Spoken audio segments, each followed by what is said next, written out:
Welcome back. It's Thursday night D&D with Old Dominion Heroes. I am your lovely Dungeon Master, DM Ryan. And tonight we are playing another installment of my homebrew campaign, Baba Yaga's Revenge. Should be a whole lot of fun. Stay tuned as the game progresses. We have all our old episodes up on YouTube and on our Twitch channel. And I'll give us a really quick Reader's Digest wrap up and go around the table for the players. So in last week's episode, prior to our hiatus, the party managed to work their way deeper into the sewer networks underneath the fiefdom of Lichenstone. Getting past a series of traps that were some triggered and some not, and making their way through some locked doors. They made it to the far northeastern corner of this sewer network tunnel system to reveal another cistern. This one flooded with water in the center instead of dry and drained out like the first one they saw entering the sewer. Here they were met with a whole flock of Vargul heads that were idly flapping around the ceiling, waiting for fresh blood, and two mysterious leathery-winged female creatures that appeared to be basically all but nude, with legs that had taloned feet and very sharp and quite beautiful female attributes. After seeing them more closely in the light and beginning their altercation, the party has come to recognize that these two beasts they slayed and the whole flock of Vargul heads are succubi working together to cause some sort of nuisance that plagues this small town.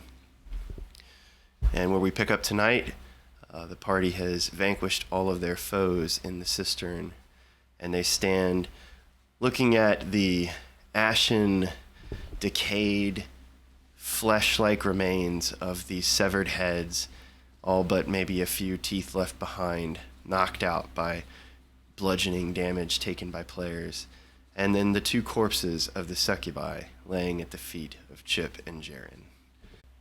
All right, well, it looks like tonight we're going to be missing Chip and Avvina. They had some other stuff come up, but that's cool. I probably won't do too much with their characters just so that I can focus on the players that are here, and we'll slide them in as needed for the purpose of the story. But let's set the scene again. You all stand in the open cistern with the flooded drain in the middle, with an odd collection of town goods, a few bedrolls, but for the most part, you simply see the grotesque sight of these dead succubi and a handful of Vargul corpse head guts that have been left on the floor of the sewer cistern in the wake of Happy's fireball and Jaron's spirit guardians.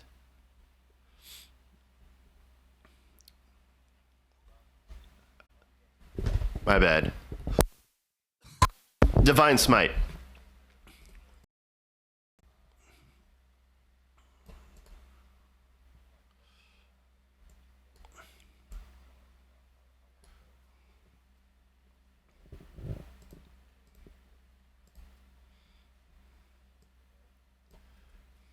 Okay. So just move your token where you think you would go to look at stuff, and we can address it from there.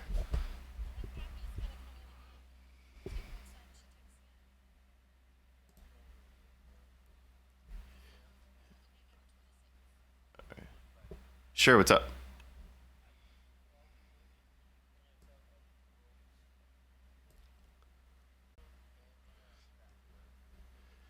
Yes. So having slaying the foes in the sewer cistern room, you were painfully aware that your armored foot with its heavy boot stands directly on the pressure plate that controls the spike trap that previously snared your friends.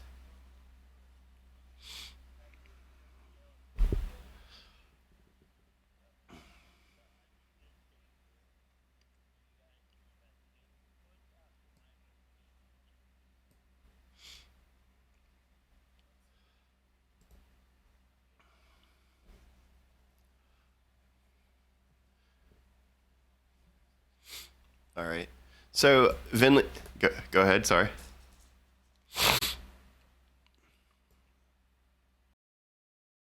So again, just this map doesn't fit perfectly what would actually be here, but we're going to roll with it. So Venlee, you walk over to a series of boxes and crates, and you just see a loose collection of pocket items that seemingly belonged to the victims that these two succubi had drawn down here.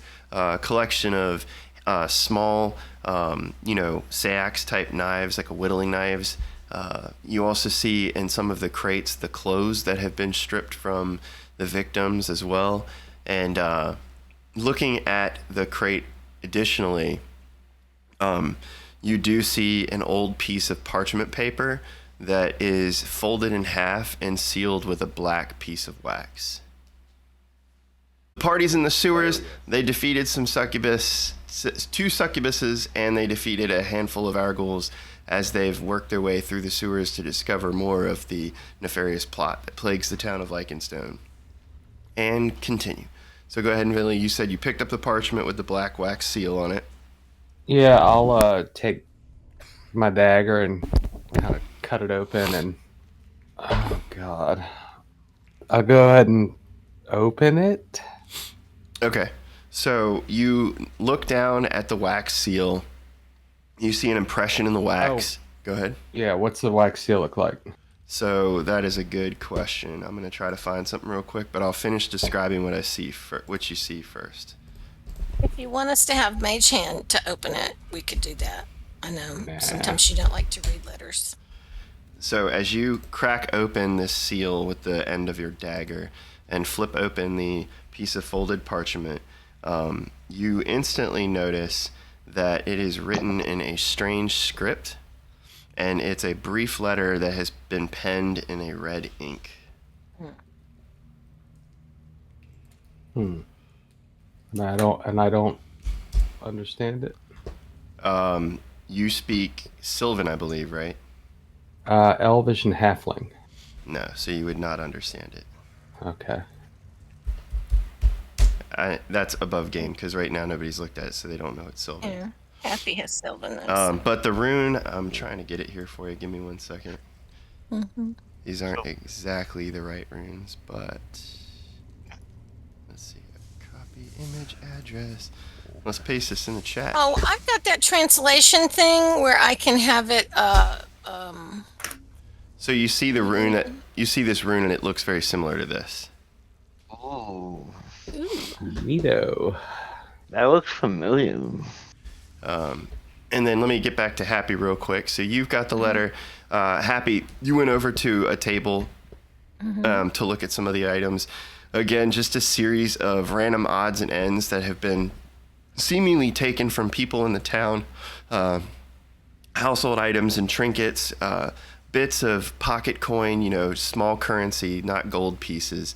Nothing really of note, just copper and maybe a few silvers. And the only other thing that you do also notice is you see a series of glass jars, and in those glass jars are collections of tongues that have been cut off. This. Real quick, Jaron cast lay on hands on himself to heal himself. Okay. And his holy magic is still appearing as ultraviolet light. Nice. So as you illuminate the room with this light of yours, there are some strange markings around you in the field of your light that you do see etched onto the walls.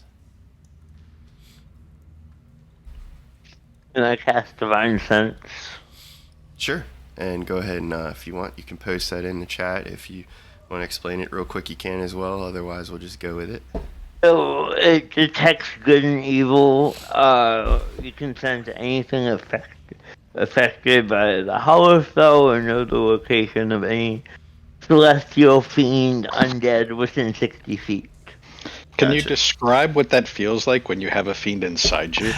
Okay, so it does actually feel like a little tingle, like I know what Grazit feels like, so like I know what's him and what's not him. Okay, that makes sense. Oh, All right, so so intimate. When you cast Divine Sense, the only thing you pick up on is the presence of undead within 60 feet. Can I loot the succubi? Yeah, sure. Since I can't move. Yeah.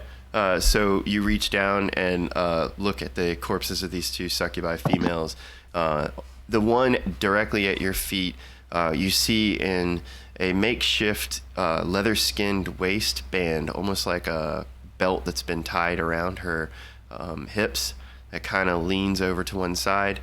Tucked in the tension of that loop around is a black dagger with a curved blade. Ooh, nice. What does the other one have? The other one also has a black dagger with a curved blade. Can I take both? Yeah, you reach down and you slide the two daggers away from their holsters and collect them. Okay. I'll let everyone else investigate now, since I can't move. Since we're over there, so Mel has gone over to the succubi as well, and he is closely studying their faces. Do they look similar to each other? They do, actually.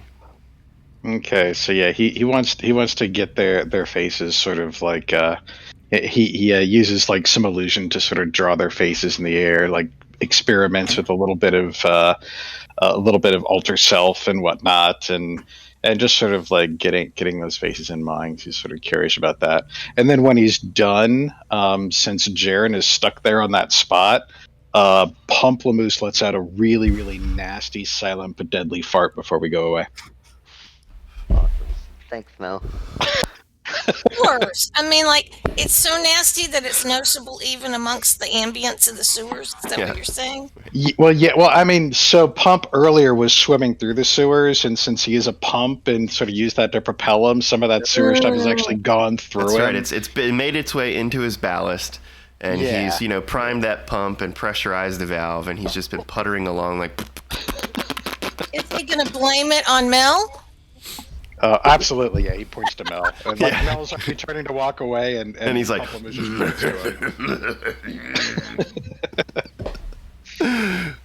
So you guys wander off to the pool collected in the basin of the cistern where the drain is, after taking in the soft features of these vicious-looking demonic females.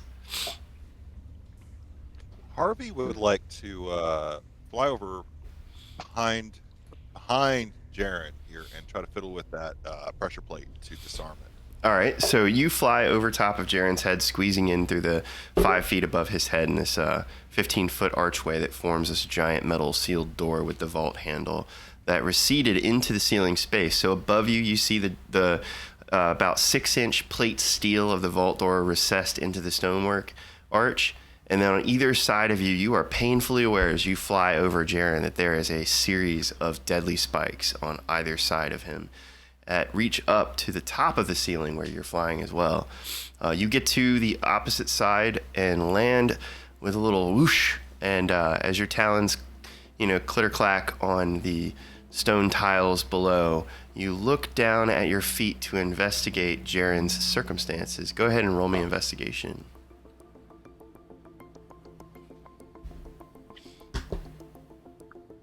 So just a 12. All right, that's fine. So with your 12, you notice that the two tiles that are in this space, one that Jaron currently stands on, the other one that Chip is standing on, they both sit up, or look like they should sit up, even with the tiles that are in front of it and behind it. But you instantly are made aware that these two tiles have recessed into the floor about 2.5, 3 inches. And as you trace the outer edge with your feathered fingertip, you dust away some of the scum that's in the grout where the tiles form together. And you do feel a thin metal wire that travels out at a 45-degree angle from underneath the tile at the bottom left corner and toward the wall.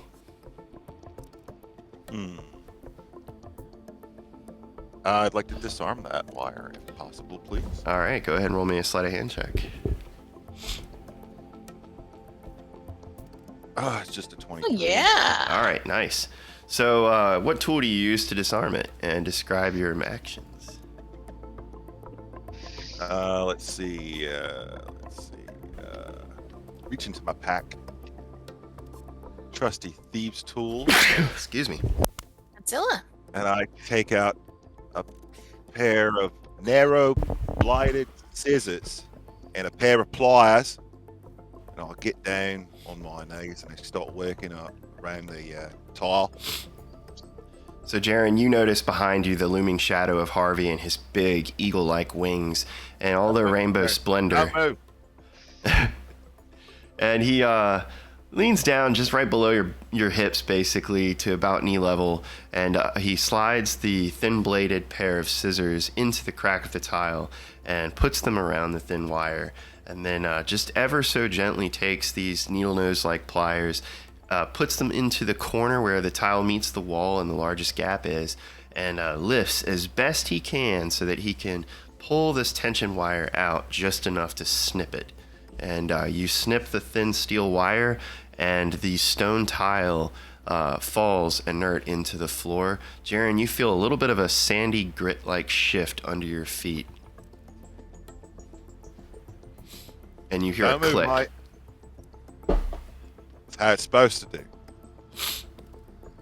Do I need to get off the tile now? Yeah, but do it quick, like, jump really far. Yeah, so I'm gonna like jump back like 5 feet. So as you jump back diagonally 5 feet between Chip and Harvey, you hear a and it's as though a mechanism that we're supposed to trip catches somewhere in the stonework where it was made to operate. And the left side of the trap is disarmed. Nice. Way to go, Harvey. All right. Harvey's going to do the same on the other side. So Harvey, you do the same thing, noticing a similar setup with the wire as well. Go ahead and also roll another sleight of hand. Sleight of hand. Oh, 27. Nice. So in a similar fashion, with renewed confidence in your bird-like dexterity and your nimble fingers, even though they do have those like Cookie Monster feathery tips that just extend past the end, constantly catching crumbs and sweeping dust It's away. my feathery tips, mate. You feather dust a little more grime out of the grout line and find the other wire with ease, snipping it clear. You hear the similar click and the gravel-like noise of the stone tile sinking further into the floor a bit. And Chip is now freed from the pressure plate. I'll just go ahead and play him. He looks over at you, Harvey, and he says, "Oh, thanks, mate." And he steps back a bit, kind of dusts himself off, and then looks into the room to see his friends and the mess left behind. Is there another entrance to this room? To the room that you guys went into, the big cistern. Yeah, the sister room. So actually, I should have revealed this last game, and I didn't. Now that you all have been in there and fighting, To the left-hand side. Yeah. So there's another entryway that you notice here. Why is it not doing it? Fog. There we go. Sorry. I would think I'll start looking at this area for more traps. Okay. So you go over to that doorway and make a similar check, just going off of your previous perception. Go ahead and roll me an investigation check now that you stand at the door to inspect it in close detail. Good advantage. Yeah, I'll say so. After successfully disarming 2 traps, we'll give you that. I want to look at that table right here where I am, just see if there's anything there. Okay. So you Rolled look. a 17. Sure. So you look down at the table, and arrayed on the table again, you see just random trinkets, a series of pocket change, small coinage, silvers and copper pieces, a few family photos. Obviously, being back in this time, they would be hand sketched or little small paintings that are varnished over. They appear to be waterlogged. One thing you also do notice is a small red leather-bound journal. Okay, I'll take the photos in the journal. All right. So, Harvey, with your investigation, you walk over to the door. You notice that this door is a wooden door with a similar, about 2-inch in total diameter wooden peephole with the similar slide plate behind it, like the other doors in the northern part of the sewer. The handle itself is an iron gate style rounded knob. And as you scan the edges of the door, the bottoms and sides, along the hinges, and the mechanism for the handle itself, it appears that there are no traps. Oh yeah, there's no traps here, mate. Awesome. I'm not the first one going in, but just put it out there. I'll go in. DM, are we all still psychically linked? Yeah, from Bob's ability, yes. So Jaron, Go ahead. sorry, Jaron would tell them about what he felt in his divine sense that there's undead within 60 feet of us. And Happy wants to know, have we searched all of the tables and receptacles and things like that? Yeah, the room looks pretty well searched over. The only thing that you notice as Jaron passes by is on the wall the etched symbols that glow in the black light of his presence as it passes over. It's as though the ambient light of his demonic energy reveals these symbols that were previously hidden, just barely superficially scratched in the stonework. Can I read them? Do you speak Sylvan? No. Happy does, if you want. Nope. If she sees it. It's not one of the 6 languages I speak. Harvey does. Yep. I'm gonna start No, making y'all roll some Arcana, but so Happy you noticed this, Jaron. You Yeah, Go and ahead. I can use that cantrip that I have so I can copy them. okay? So you just want to copy down the symbols for now? Yeah, I'll copy them, but I also speak Sylvan and so does Mel. So do we want to take a look and see what they are? But I want to be able to retrieve them back up. Like we can copy the faces of any of these flying people or the succubi so that we can go up and show them to the people in the town and see if they recognize them.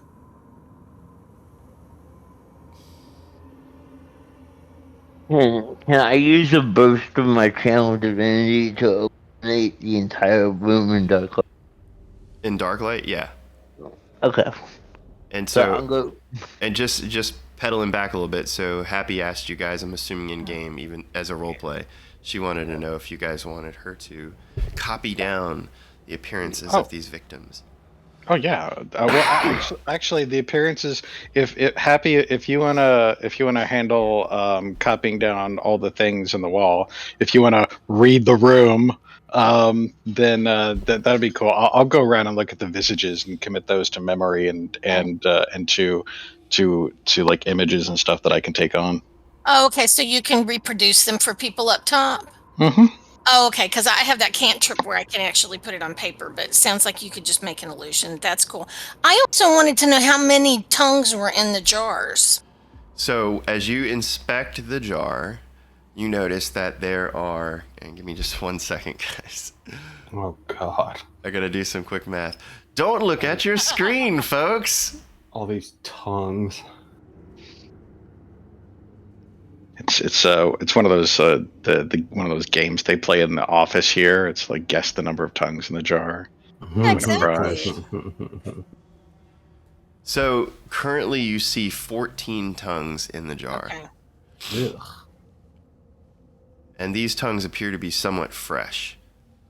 Ugh. As you pick up the glass jar to look at those tongues, to count them and kind of shift the liquidy contents around, you do notice behind it another jar.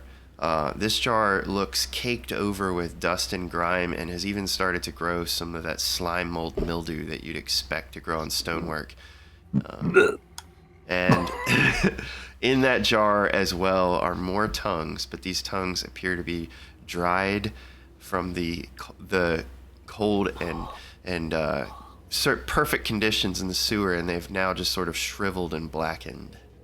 I'm legit gonna throw up. Okay, Oh, they're I'll watch the desiccated. details. Do what? I'm sorry. They're desiccated. Yes, they've been here much Okay. longer. So Jaron is illuminating the entire room like ultraviolet light, Mm-hmm. so that we can see all of the symbols on the wall. So when you illuminate the entire room, a handful of symbols appear on each of the walls.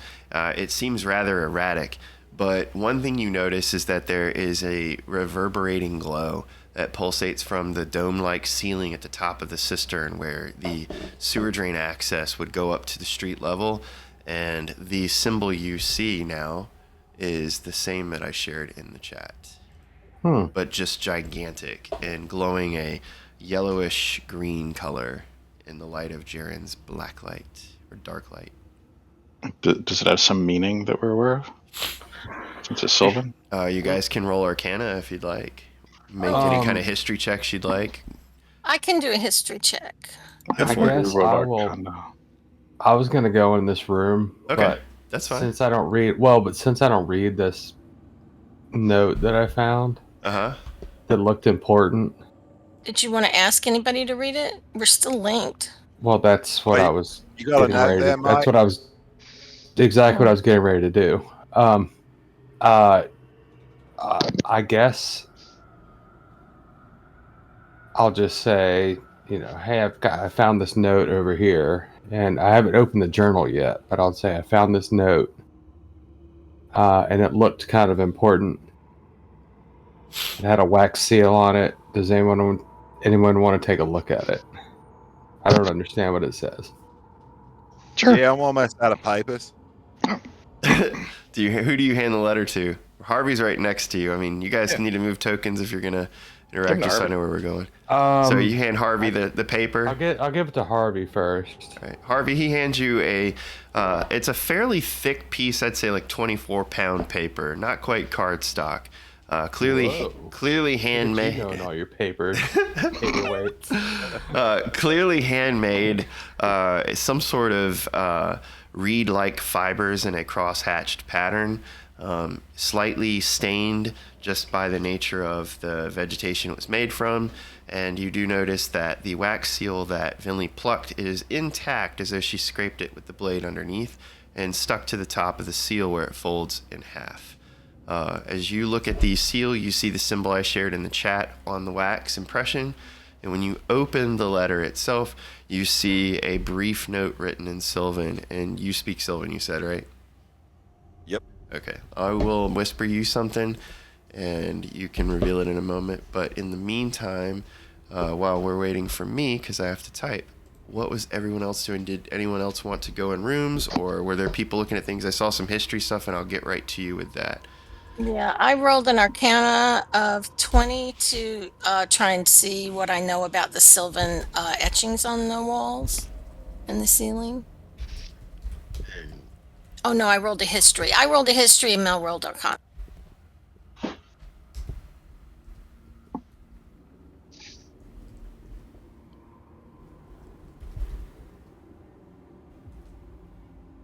Mel's skipping rocks in the cistern.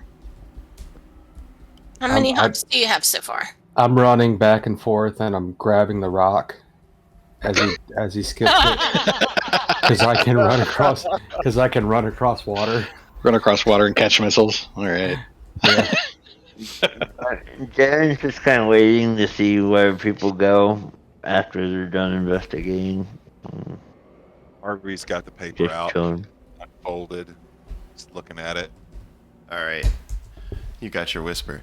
So with your investigation, Happy, that's what you rolled, correct? Investigation. I rolled history, history. and Mel rolled Arcana. Okay, so I got gotcha. a 20 and he got an 18. All right, awesome. Happy, as you see the room illuminate with Jaron's black light filling the space, and these letters just kind of come to life and glow slowly to reveal themselves. The light etches into the stone and catches every bit and corner, finally revealing the large sigil at the dome, on the dome at the top of the cistern. You look up at that in complete shock, and you have a brief flashback to your time in the Candlekeep. You remember working tirelessly, hours and hours and hours, pushing the library carts, climbing up the huge ladders that connect to guardrail poles on wheels that snake around paths all through the aisles of the immense hallways and multiple floors of the Candlekeep. And you remember one evening, at the request of the person you were serving, the Lady Fistandia sent you to look for some restricted information. So much so that you had to contact the magisters of the Candlekeep that afternoon to receive special clearance. Because of your good rapport and your service time there, and the very unique client that you were working for, the elder readers that protect the inner sanctum of the Candlekeep's most sacred documents and valuable tomes admitted you late one evening. And as you sat down to pore over some catalog information to locate the few requested parchments and bound books that Fistandia sent you in search of, one title caught you by surprise. The title of the book was A Witch's Tale. Mhm. And what struck you as odd is up until that point, all of the other information that Fistandia was having you recover seemingly dealt with random spells, magical information of high level, only able to be controlled and harnessed by the most advanced level of casters. A few history books on the ancient geography, landscape, and kingdoms of the Sword Coast and along Faerun. But Witch's Tale, A Witch's Tale. And such a simple title, almost a childish title. You wandered your way through the darkened alleys of the chained library and began collecting the handful of other magical tomes and parchments requested by Fistandia. And as you approached the aisle where the book was supposed to be located, you walked deeper into the shadows, only illuminated by your hooded lantern. The magical flickering flame, a magenta color, bright enough to light your path and read with, but dim enough not to disturb the sacred silence in the deepest part of the library. As you reached the back corner where bookcases met, it seemed as though no one had visited this aisle, probably to your estimation many hundreds of years. Covered and caked in cobwebs and soot and dust, poorly lit, the books laid on the shelves haphazardly and unattended. You walk forward to one particular book marked by the shelf's number and aisle identification listed on the sheet. You scan across the titles with your finger, brushing dust off the spines of these old books, and you get to A Witch's Tale. When you pull the book from the library, its slackened chain rattles out a bit from the shelf, and a gust of wind hits you in the face as the pages open up and flap erratically to the center of the book with a glowing symbol, the symbol matching exactly what you saw on the ceiling. The book continues to flip forward and backward erratically, and as you look at the pages of this book moving in such an animated fashion, you hold it in a prayer-like manner, open in your hands, watching the book come to life. And in addition to this symbol, you see a strange, swirling illustration coming together, a series of moving pictures, if you will. You see this symbol grow up out of the page and then shrink back down into what looks like a deep, dark hole, illustrated to look like a watercolor picture of a well. And as the symbol reaches the bottom of the well, another image transitions to take over the image of the well, and you see a hay-thatched conical roof from an aerial view, and that scene moves around and settles itself at ground level, where you see blades of grass, giant mushrooms, and a wooden hut made out of felled pine timbers, settled in what appears to be damp, muddy soil. The hut begins to spin around in circles, or the perspective of the book does. You're not quite sure. And as it goes round and round and round, eventually the top of the hut itself spins offward, as though it were being taken off by a hand removing the lid of a toy.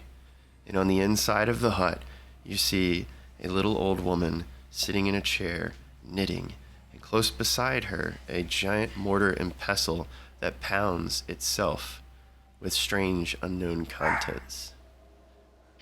And the picture looks at you as you look at it and says, "Good evening. What do you want to say to Baba Yaga?"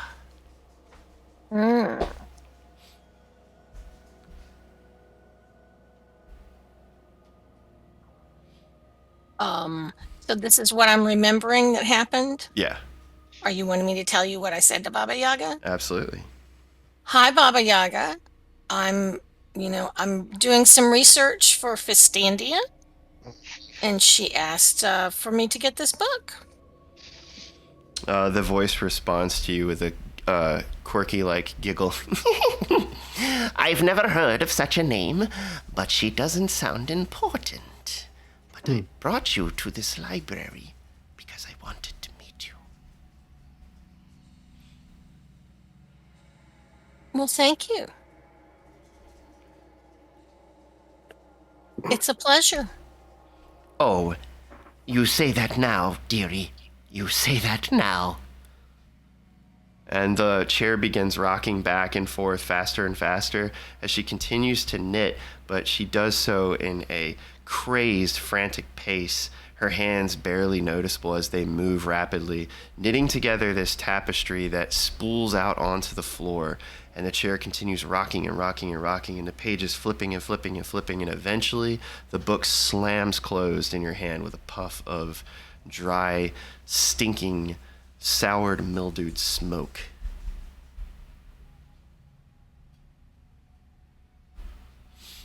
How very odd. And I wonder if I mentioned this to anyone at Candlekeep. I would leave that up to you. Okay. It sounds like the sort of thing I probably would have brought up to one of the mages in the inner keep. Okay. Well, we'll have to see how that affects the Candlekeep. Okay.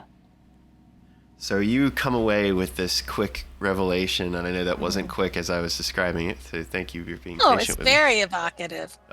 And you instantly come back to the moment, seeing the room illuminated and the giant symbol, knowing exactly what it is. Mel... Happy? You've been standing there for like 10 minutes. What are you doing?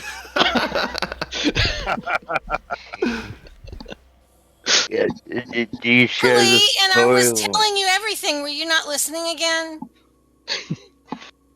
All right, again. I'm looking at this giant symbol. I saw it in a book at the Candlekeep, and it was in a book about Baba Yaga. And she spoke to me from the book, but this same symbol was up in the air, and it went down like into a well, and then her hut appeared in it.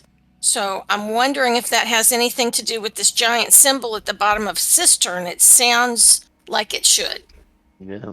Yeah, it seems like it. And there were symbols all around the wall too, right? Yes. Yeah. So with your Arcana roll of an 18, Brian, Mel and Pump kind of wander around in a Toonie-like manner. You even so haphazardly and so carelessly just start walking across the tables with the glass jars and contents in them, and the series of coins. And as you pace around and Pump follows you, the two of you, almost like people visiting a very exclusive art gallery and giving critique to the pictures on the walls. Pump gives a casual nod when he sees something interesting, and then he points to the big symbol on the ceiling as well and nudges you, and he goes, "Ooh."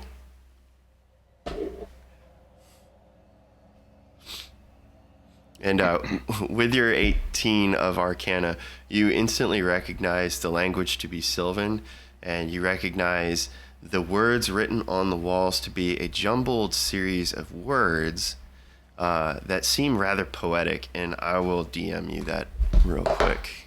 Okay, cool. Clarification question, DM. Yep.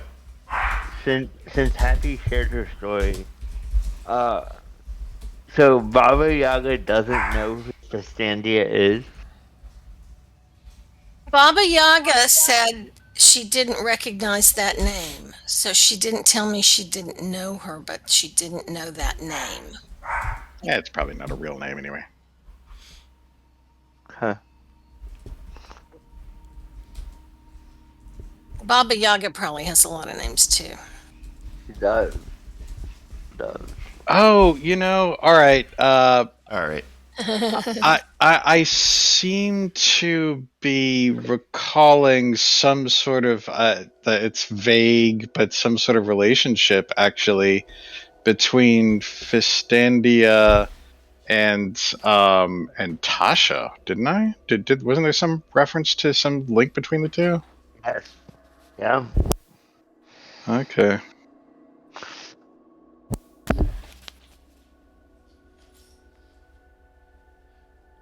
I think So- Gravitz may have told Okay. us that. Yeah, so Now that I'm thinking about it, I yeah, think that's where yes. we heard that from. Grazit did reveal that to you, but you were asked a question, Jaron.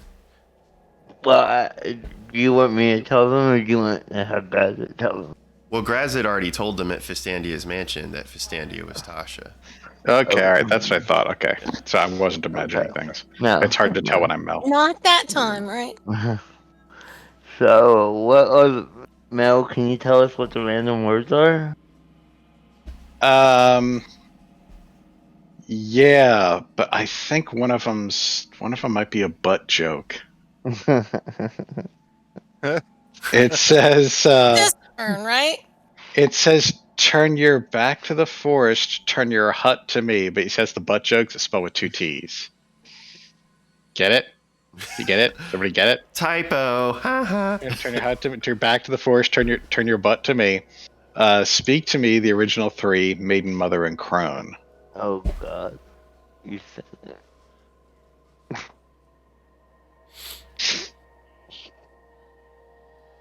Anything happens when he says that? Yeah. What? No. Okay. Okay. So let's go ahead. Sorry, Harvey. And I want to catch up with Venlee too.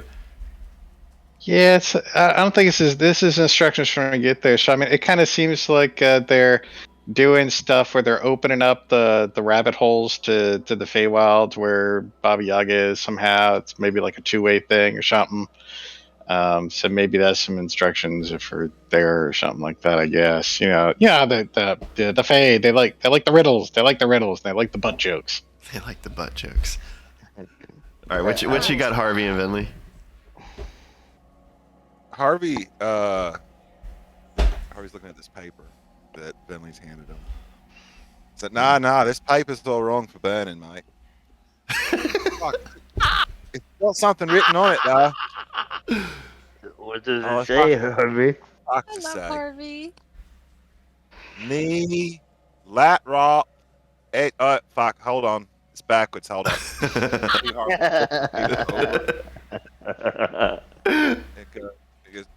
It says the portal in the Moondruid Grove will open with 13 more souls. And it's signed M. Fair. Signed what? M. Fair. Could either be Morgan or son of a. Morgan or Marigold or Megan. Yeah, right? one of them. Morgan has a different last name. Yeah, Morgan's Morgan Titchwillow. Okay. So now we have 14 tongues in the jars, plus some older ones, and they said that it would open with 13 more souls. So it's possible that they got enough to open this portal, whatever it was. Maybe there's the portal open somewhere. And I'm guessing since these ones are fresh and these ones are old, maybe somebody's done this before. Yeah. Well, remember, this has been affecting the town for about 6 months. And Anybody know the males 13 and up have been falling into sleep. Not all of them, but most of them. What was that, Do those Harvey? desiccated tongues look like they could have been from the time of when the priest was doing all that crazy stuff? I mean, 5 years ago? you can roll a medicine check. Okay. And so I think, Jaron, you had something, and Venlee, you had something you wanted to say. Let me get to you guys, too. I was gonna ask if Venlee wanted to open the door. Go to it. Oh, you want to wait until everybody's there? Yeah, I mean, Wes, are you still Hi, there? Venlee. Venlee, do you need the 10-foot stick, mate? Is he muted? Oh, I think Yeah. he's muted. It's got that journal thing too, right? Well, you guys don't yeah. know that yet. I haven't opened the journal yet, but yeah, I'm gonna since Harvey didn't want to go through the door, I'll kind of peek open, like open the door and peek through it, and see what I can see. All right. So let me go ahead and do that. If real it's quick. open. I don't know. So you go to take your hand and put it to the knob, and it feels like it's kind of loosely screwed into the fastens where it meets on the back side of the door.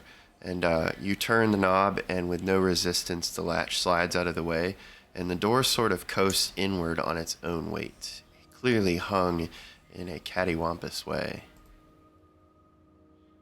And Does it open on the top side or the bottom side? It's a regular wooden door, so it just swings open. It actually swings open from the left side, if you're looking at it, inward. Okay. See, now I'm having the same reaction Wes had to the tongues here. I hate loose doorknobs. It's a pet peeve of mine. It's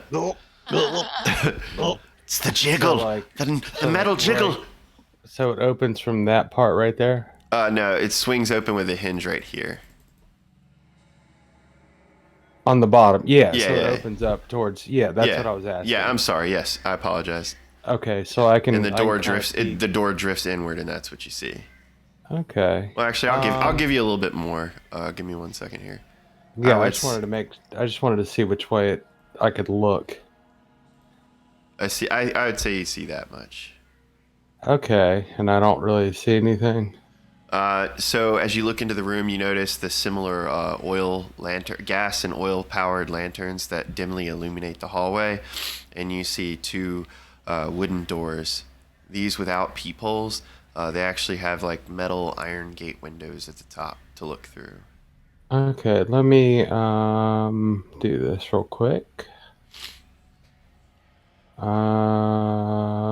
That is... Oh, Jesus. Rough. I rolled a 6 to stealth in. I just kind of want to sneak in over here if I could. All right. So as you go to move around the door, kind of using your spine to hug against the door itself, you think you're maintaining a slim profile to kind of round your shoulders around the door, and as you do, the door just kind of squeaks inward.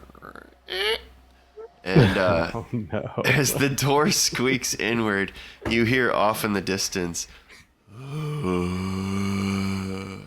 Oh, that's good. Happy with your 16 medicine.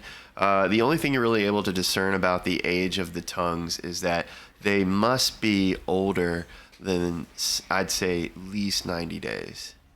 Okay. But And we know that the priest was trying to bring Baba Yaga and bring his love back. he was trying to bring his love back, and that was about 5 years ago, right? When Yeah. he dug her up, and so he was down here doing a bunch of stuff, so it's entirely possible he was cutting out tongues Oh, in. no. Yeah, and there's some kind of portal somewhere. Some moon druid grove or something. Well, maybe People that would know get about us out those. of the sewer, you know? Maybe a You portal know, would most not be a druids- bad thing. Druids are where you go to get the best weed. I want to go. It's my vote. What about Slarty Bartfast up there? Did he look like he had any good weed? Nah, bunch of knocks in this town. I believe you're right about that. That's hilarious. Oh my gosh. So, Venlee, you're in the hall and you hear this low groaning sound to the north of you, just about 25 feet away. Oh, Somebody's God. having a good time. What do you guys want to do? Jaron, you got What? anything? I would turn to Harvey because he's right next to me. I'll be like, well, you want to go in? See what's there? Yeah, fuck it. Let's go.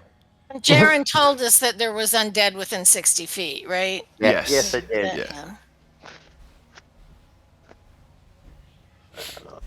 Okay, so Also, I backed up all the way in this corner when I walked in. It's okay. To You're- let everybody. You're so good. Jaron would look at the first door. Whoa.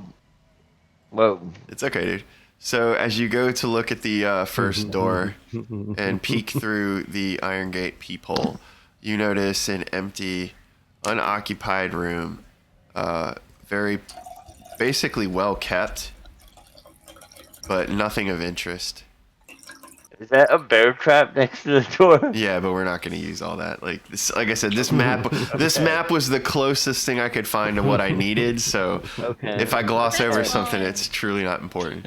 Let's throw somebody in a bear trap, though. I mean, I it's think the there. room Why is- I'd I hate to not use it. Yeah, I think the room is trapped.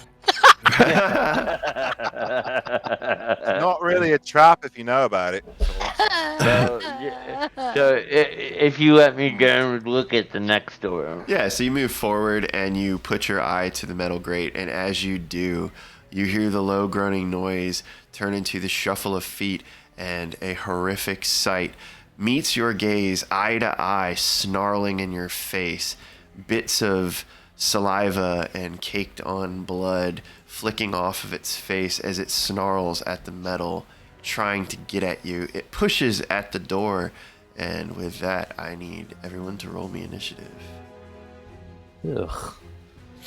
I don't like this place. Yeah. Well, we could try to get out of here tonight. Yeah, let's do that. Let's try to get out. I felt like we were going to probably stay down here for at least another 3 sessions, but if you guys really want to get out of here, I bet we can. Nah, we gotta explore. I mean, I will level with you. There's not really a whole lot much more down here to see as far as like stuff to look at and stuff to pick up. And that's just if you guys really want to move the pace Yeah, on. it's my OCD though. I gotta clear this whole corner. Yeah, it's like sounds like freaking Carcassonne. You gotta finish the racetrack. Well, we Yeah. haven't even finished looking at all the stuff that we picked up, which is my OCD, right? It's like, he gave us a clue. It's got to be important. Let's look at it. All right, so I don't know how we have a turtle in here. No, it's from the other game. Oh, I know. I got it. I fixed it. All right. I'm not going to bother with Avvina or Chip at all. We're just going to pretend they're not here for this game. Yeah, I don't That's think we fine. need them. I We don't- can All right. take care of a zombie. So, Venlee, you hear this and a rattling noise as the door on its hinges begins to give wood paneling, crackling, and this ferocious noise meeting Jaron face to face. You're up first. What do you want to do? Wait, I'm first? I rolled a 17. I think Harvey's first. Oh, it's got you in there It's twice. 24. It's got you. It has you in there twice. It's old combat tracker. Oh, So okay. yeah, Happy, you are up first. In the other room, I'd say that you would hear this rattling noise, and you would definitely Yeah, hear Jason. a grotesque Yeah, dude. snarl. I apologize. Okay, so I I didn't think mean to I move. can make it to about right here for sure. And then... So I can see him, right?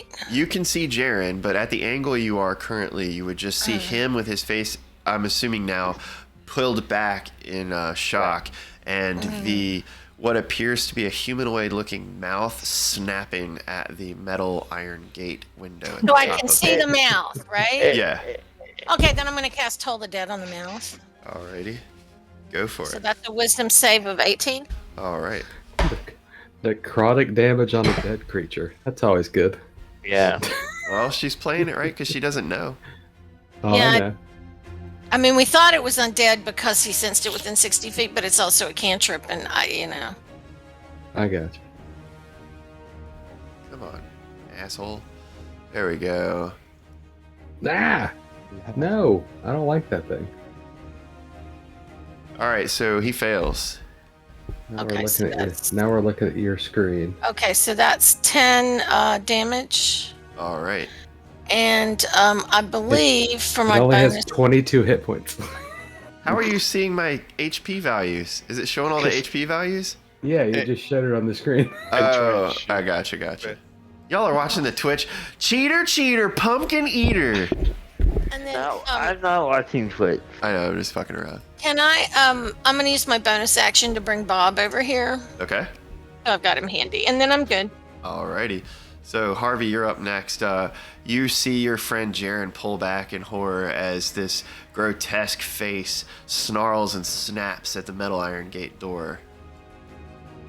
Oh, now, Jaron, it's never good to do a peeping like that, mate. You're right, man. You're right. First thing Harvey's going to do is look around the corner. Alright, so you go to look around the corner, and I'll go ahead and reveal that real quick.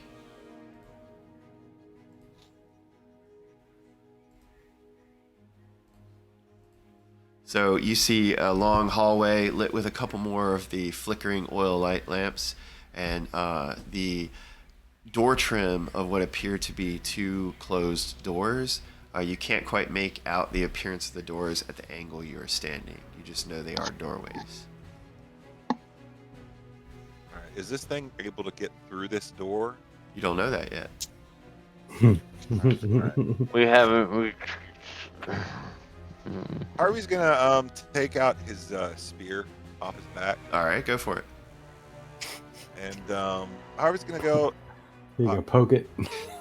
I am gonna poke it with a spear. All Get right, go ahead. Go ahead and poke it with a Like stick. Kevin, right? Kevin always pokes stuff with a spear. Are you trying to hurt it or are you trying to push it back?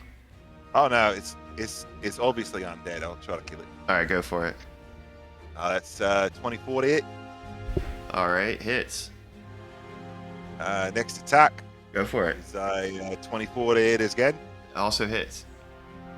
It's going to be 7 damage and 20 and damage. 13 damage. All right, 20 so damage, so. all right, give me 1 second here, real quick. I think it's dead. Maybe. No, that's 22 hit. All right. Right So on. you see the zombie. You see this. Well, I'm not gonna say zombie. What is a zombie? You guys obviously know that. You see this grotesque. Yeah. Well, even in game, you guys aren't dumb. Jared knows it's a zombie. Let's just say that as a level 10 paladin. Yeah. So anyway, you see this grotesque undead form go limp under the second strike as you plow your spear tip into its face. First, as the jaws open, it goes through the throat and back out the other side.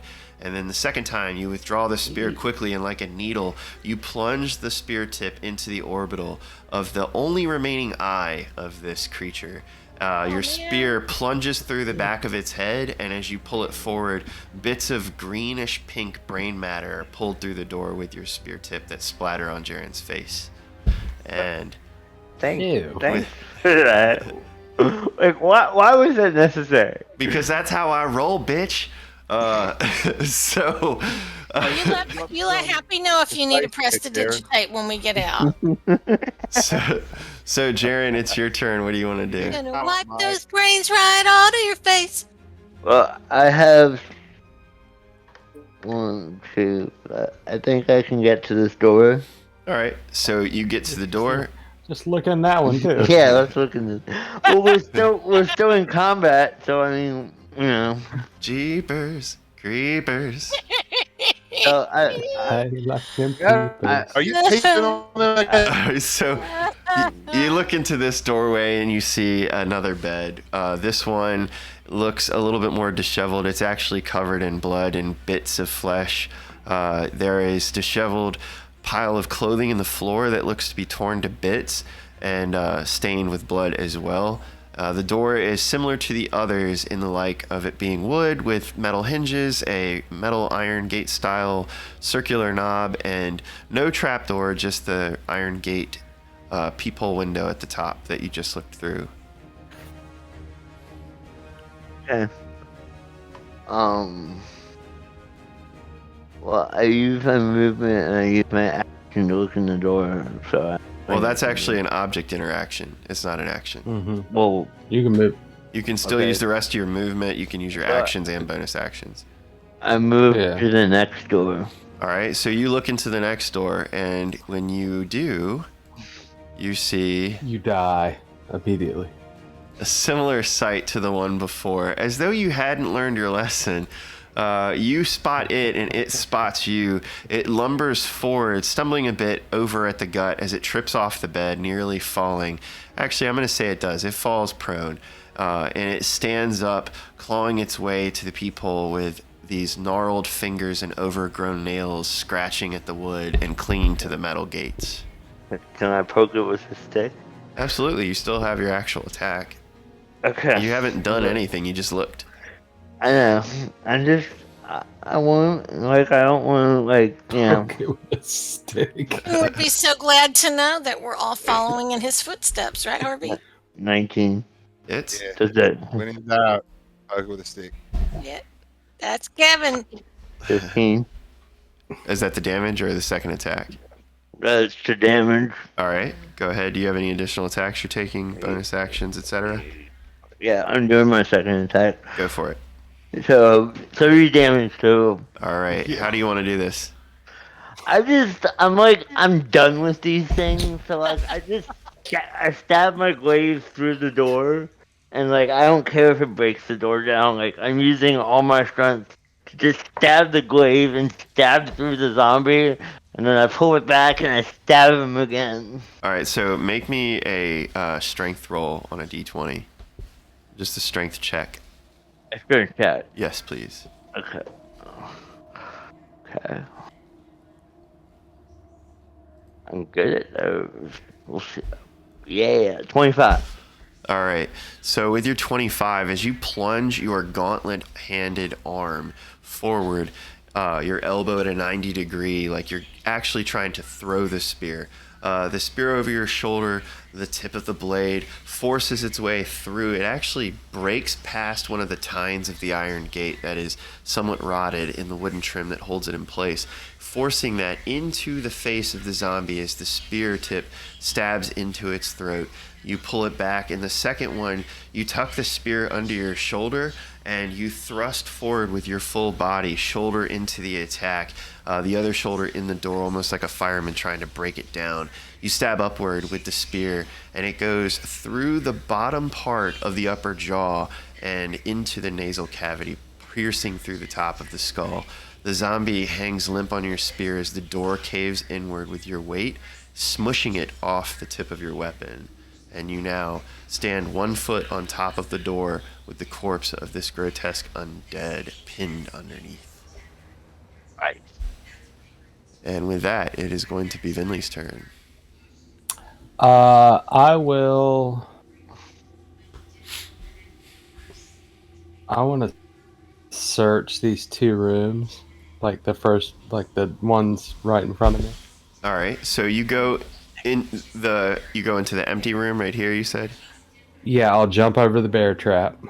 Yeah. You go into the empty room. There doesn't appear to be anything of note other than a partially burned wax candle that is currently extinguished on the floor, even though the map shows it on. The bed is actually made. It is undisturbed. There is no blood, and there are no personal belongings in this room. Okay, and then I'll go into this one, stepping over the gross zombie. All right, as you do, I need you to make a dexterity saving throw. Really? Yep.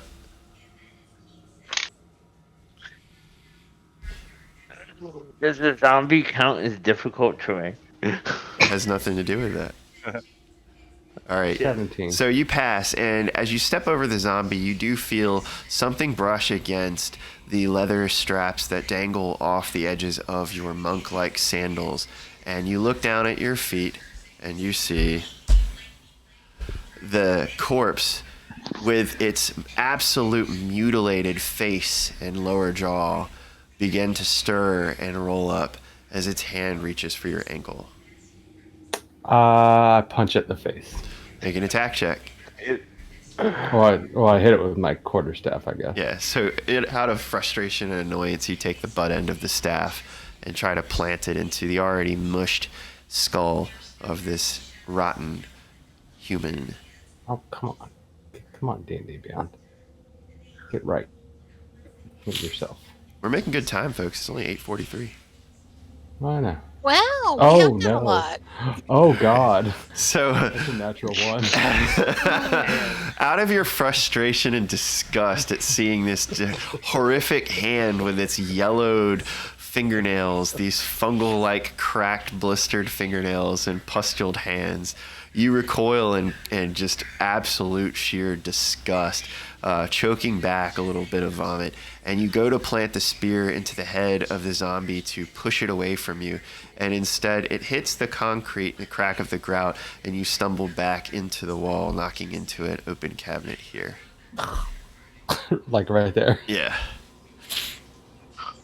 Does anything fall out of the Ah, cabinet on okay, his for my- head, or? No, just the cabinet's kind of open For my doors. second Right. attack, I'm gonna go back and hit it again. All right. I'm here all try weeks, to. folks. I'm gonna try to hit it again with my quarterstaff. Go for it. Let's see. And then after that, I think we got Happy on deck again. Or no, we've got my people on deck. Yeah, then Mel. That will be a 14. Hits. Okay. And out of the way, dice. There we go.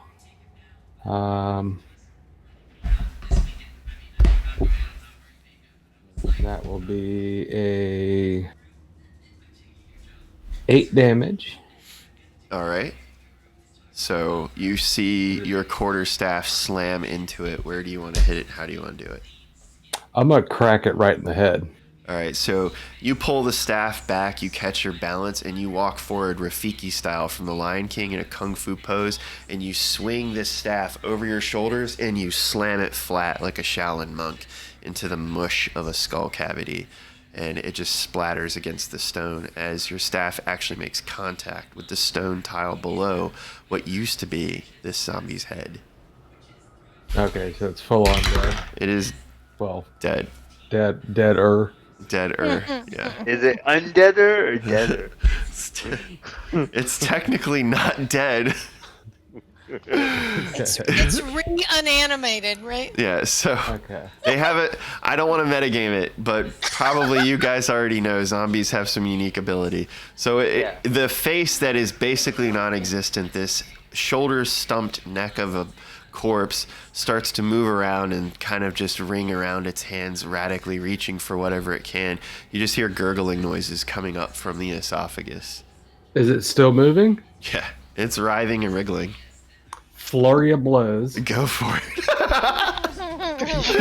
The cinematic value of this alone is even better.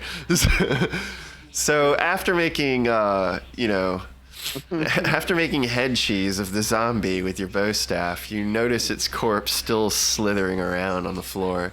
Make your next attack. I will take my next 2 attacks at it with my magical fists. So it has no head, right? Yeah, it's literally torso, shoulders, and legs all the way down. Head, shoulders, knees, and toes. Right? That That hits. 12. Hits. And 12 and yeah. Also hits. 19. All right, so roll damage for the first. I'm assuming, obviously, if you do at least 1 point of damage, it drops. It's a +4. Yeah, so you pound. You take your fighting glove wrapped hands and wrist, and you wring your knuckles together, cracking them where the little bone spikes that you have wrapped under the gi tape poke through. You take these spike-knuckled, gauntlet-wrapped fist of yours, and you just pound one down and take almost a knee to the ground as you just punch the wind out of its chest. And you knock it unconscious. And Smell bad? it stays dead this time. Does it smell bad?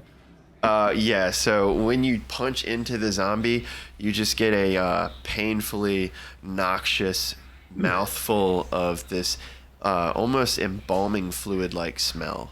Am I still laying on top of the other zombie? You're standing on it with 1 foot. So you basically shoulder check the fucking door in and like just stepped 1 foot into the room. Okay. Yeah. And so with that, it is this guy's turn. He actually did pass, so he pops up also. I was kind of trying to use them as a surprise element, but I've been rolling their saves. So under your foot, you feel the door start to pulse with the inhalation and exhalation of the creature below. Okay. I love these things. Can do I get an attack or what? It's actually its turn. Okay. So I'm going to try to make a contested strength throw against you. Do you want me? I do. Roll me a strength So- check. A strength check. Yes. Okay. That's a 19. All right. So as the hands of this undead corpse reach around the body of the door to grip onto it, and you feel its chest rise, its pelvis rise, it pushes with as much might as it can, and it manages to lift your foot 1 to 2 inches off the ground with the door in addition to it, but it can't quite hold your full body weight, especially outfitted in just this full plate armor. And the weight sinks down onto its chest again, and it will end its turn. And now it is Mel's turn. Does that count as an attack against me? Well, so it was trying to push itself up from under the door so it could attack, but it failed its strength check against you. I'm just asking, like, can I use does that count as an attack where I could use a reaction? Well, reaction would only happen if you left its threat space or it left your threat space, unless you have a specific skill that lets you retaliate for an attack. Yeah, hellish rebuke. Yeah, then I'll definitely say that counts as an attack. Okay, so I'm like, fuck you, zombie. Like, I've had enough with zombies, and I just want it to be dead. Like, so, like, when it starts to get up, I cast hellish rebuke, like, through the door hole, Okay. basically. Yeah, And it does 16 points of fire damage. Yeah, so you point your black fire down and you see these ghostly black flames emanate from the palm of your hand as like an eyeball-like sigil opens up in the space in the center of your hand. The fire directed in almost perfect cone-like shape through the opening in the door. It literally melts the face off of this creature as you hear it just go... it falls, and it doesn't get back up. And you all are now out of combat. Wait, I want to take my turn. Go for it. All right. I guess Mel and Pump sort of wander into the hallway and pass by Happy. Hey, Happy, how you doing? And just gonna. Mel's just wandering down the hallway, sort of contemplating the sort of civil engineer that would combine a sewer with a bed and breakfast. In the meantime, Pump Le Mousse is walking behind him, and he's got like a little notepad, and he is diligently writing down the interesting swear words that he's learning from Venlee right now for later reference.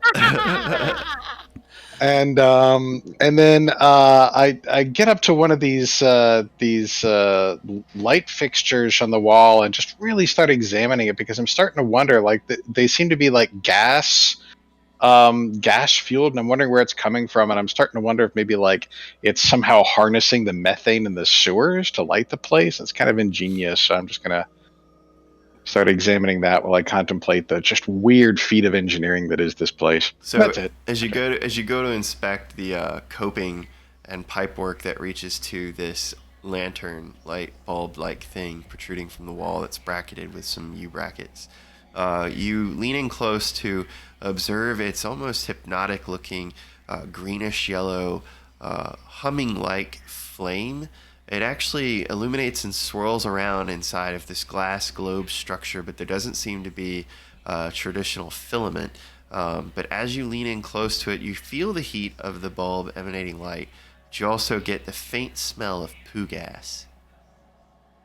Okay. Poo gas it is. Ingenious, man. Freakazoid, man. I hate poo gas. Play with Pump. Somebody tell me they've seen that cartoon back in the day.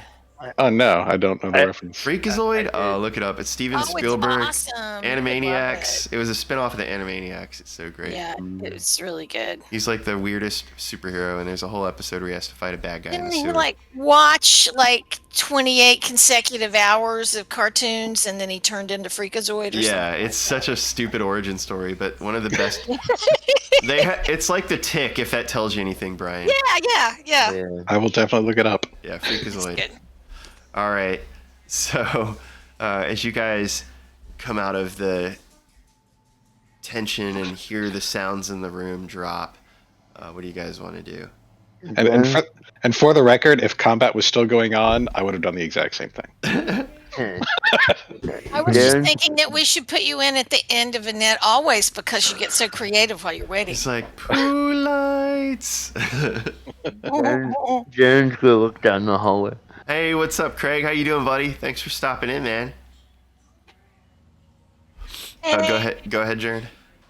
Jaron's gonna look down this hallway. You want Alright. me to roll perception, or you want me... No, with your passive, you look down the hall, and much the same as the others. Oh, did I just do? I did hide instead of reveal. My bad. Sorry about that. I am not as apt at this as DM Jason is. He's a much better. I'm just really trying to find the exit at this point. Like, yeah. Well, we know it's like a. Yeah, I know.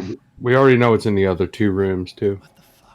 Yeah. Guys, sorry about this. I'm really struggling with getting. It's okay. And you know, Jason's had a lot of practice because he's been running Frosty so long. Get I it don't know together, what- Ryan. Level you guys All right, are there we at, go. but it's So- preternaturally low for the length of time spent. You look down this similar narrow corridor with similar oil lamps flickering, and another door. Yeah. I do the same thing. I look in the door. The door is an unoccupied bed that does not seem to be disturbed. Okay. I want to look around the room I'm in just to see if there's anything there. All right. So when you look around the room, you see in the cabinet that you ended up backing into, as you knocked your body into it, a few candlesticks fell over, and there were a series of papers that shuffled off the shelf. All right, I'll take them. All right.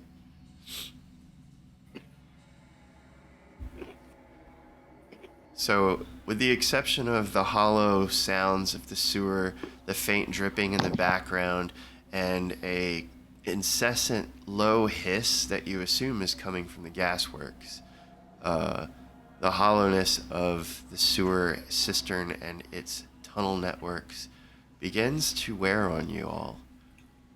You've killed these creatures and seen such gory sights. The town above sent you to solve its problems. And it strikes you all suddenly that there are questions about the conditions in the surface above.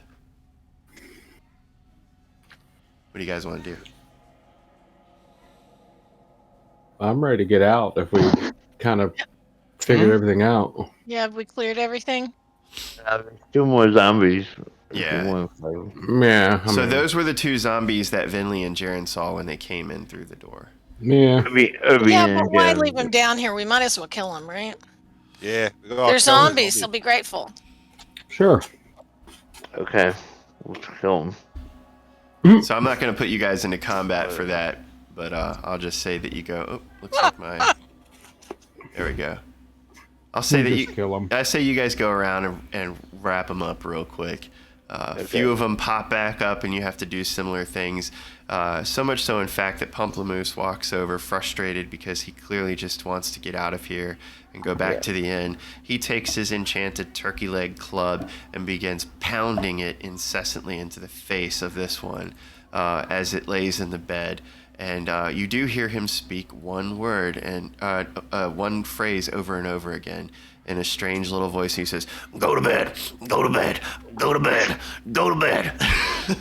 Okay, actually, so after that happens, and he's doing that with the first one, Oh, Mel's actually sort of going to take Pump Le Mousse away for a timeout. He can't hang, man. He's stressed. and while they're dealing with the other zombie, actually Mel and Pump are going to go back down to this treasure room while they're dealing with that other zombie. Okay. Ooh. And while we're here, Mel reaches into his pocket, All right. pulls out like a little sort of handkerchief type thing, kind of looks at it and kind of like snaps it a little bit, and it unfolds. And then you know that thing that like people do when they take the Yeah, you're tablecloth like, and they yank it out and Yeah. leave everything on the table? He does like the opposite of that. And he takes this cloth and like seems to sort of like throw it underneath this treasure pile, and it opens up a big 10-foot pit underneath. Nice. So as you unfurl this strange black cloth revealing this 10-foot pit, I need you to roll me a D100, sir. Yes. Yes. And you might have to refresh me. I know I made the rules for this, but I cannot always remember them off the top. So I'll be glad to make up ones for you. they should be in your character sheet, I think. I think they're in your notes for your character sheet. oh, let's see what he makes up. It'll probably be better. Well, no, the D100 relates to the item he's using. Yeah, it's a 66. Let me pull up the weirdness. Yeah, there's a percentile you had to reach to get something to happen. Yeah, let's see. I think what it's a is that? 70 or a 90. I can't remember if I made it that high. Yeah, you actually split it right down the middle. 50 to 100 results in calling the thing. Yeah. All right, so as you spread this portal out, you know, it snaps in the air like a bullfighter, and Pump Le Mousse nods, and he actually kind of looks like he's just totally surprised. It floats down like a silken tablecloth, and you smooth out the edges nice and crisp on the floor as they seal to the stone floor, and this pit opens up, and down in the hole you hear, "Yo, Susanna, won't you come home in? Yeah, we're going to..." And you hear a squeak it, and all of a sudden a rush of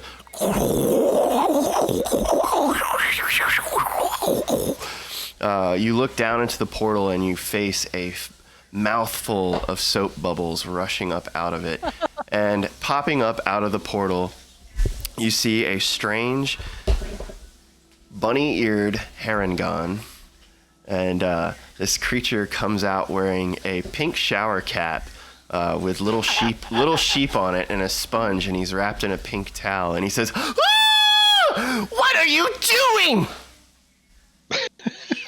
That was very loud.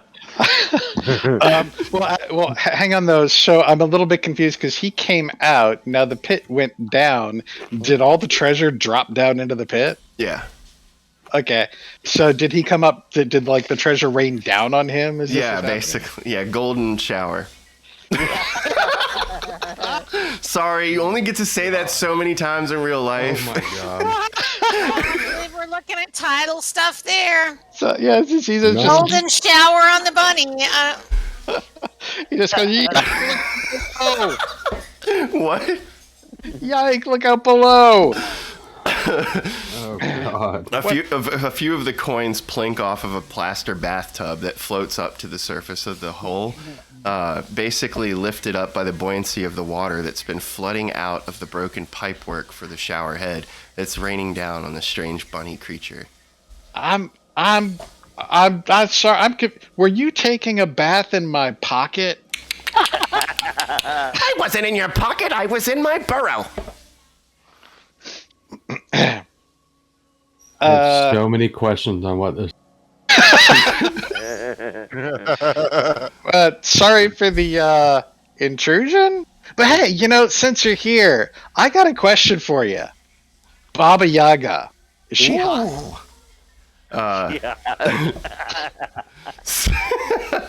So you ask Yugsnub if Baba Yaga is hot, and he says, "Yeah, depends on when and where you meet her, if you know what I mean." Oh, okay. All right. Yeah, so I mean, we haven't talked since the whole unicorn thing, but yeah, so there's a whole bunch of stuff going down with Baba Yagas. And anything you got any like I don't know, any preferences as to what should go down with all that, or should I just like business as usual? So he leans forward, wrapping the shower curtain around himself, just leaving his head and shower-capped self protruding from this porcelain bathtub with the ring-like shower curtain wrapped around it. And he says, well, you got that unicorny still with ya? Yep. Well, keep the little thing safe and, well, I don't know. I mean, I guess at some point you're gonna have to find old Witchy Poo, huh? I guess I'm confused by some of the stuff that's going on because there's like the thing with the Baba Yaga, but now there's like demons and stuff. Like, I'm not sure I see the connection. I know, it's pretty funny Faerun's gone all Toontown.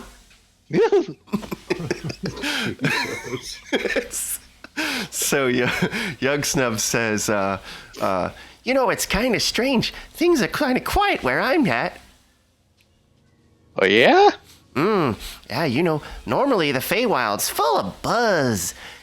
All sorts of annoying little gnats. And he looks around for one and he scans the air and you see like a giant ass fly swatter protrude through the shower curtain. And he says, no, I think we're good. But no, it's been pretty quiet. Flowers, singing songs, all the lame crap you'd expect. Is there like I don't know, folks missing that normally are there to stir things up and make them interesting?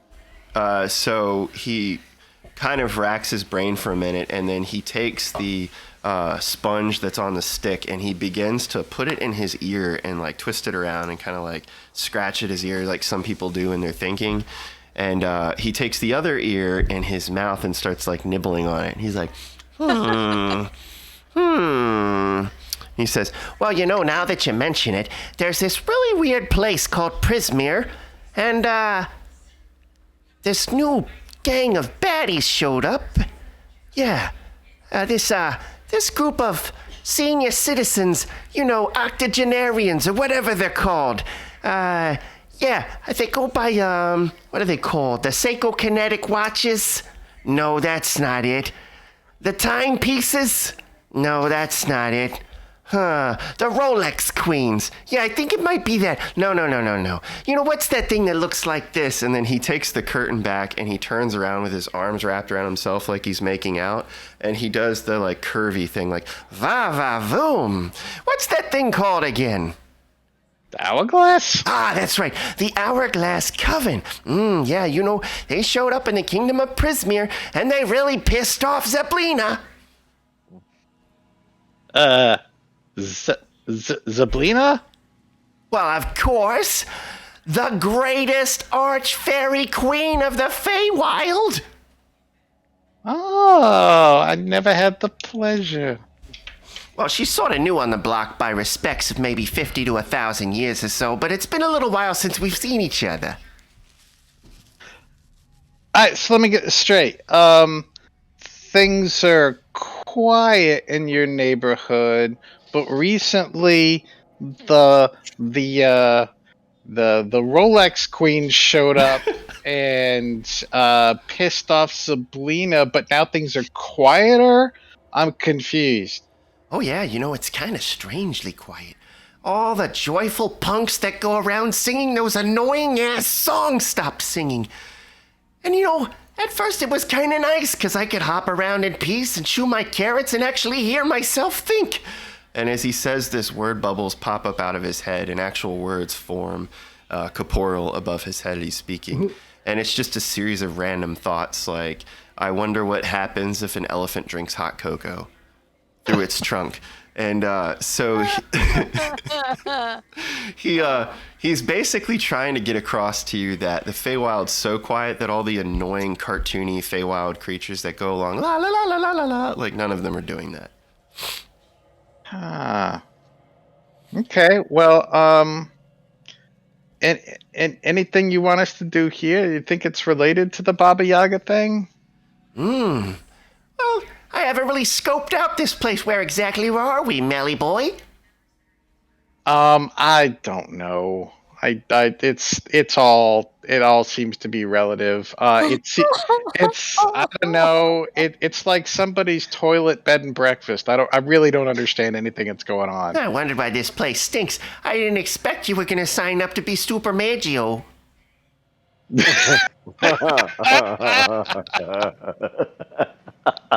Oh, nice. So, anywhere you want to go in particular? No, I was just gonna, kind of take the. Do you need to go back in the hole to go home? Is that how this works?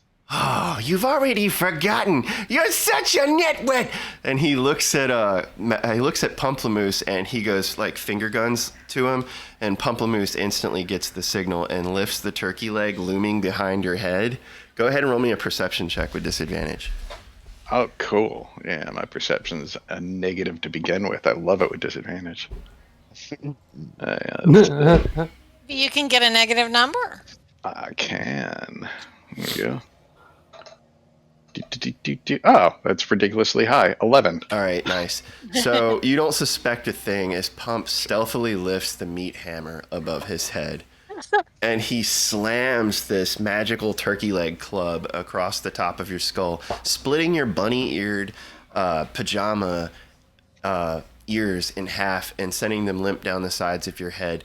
As you sink a little bit in your stance and sag, the room around you swirling, you literally see birdies flipping and flapping around, and your eyes turn into spirals. And the sense that's been knocked into you with Yugsnub instantly brings back a moment of clarity where you remember going on journeys with Yugsnub at his will sometimes against your own, but also occasionally calling for help with this immaculate, wonderful, magical Warren hole that he's given you.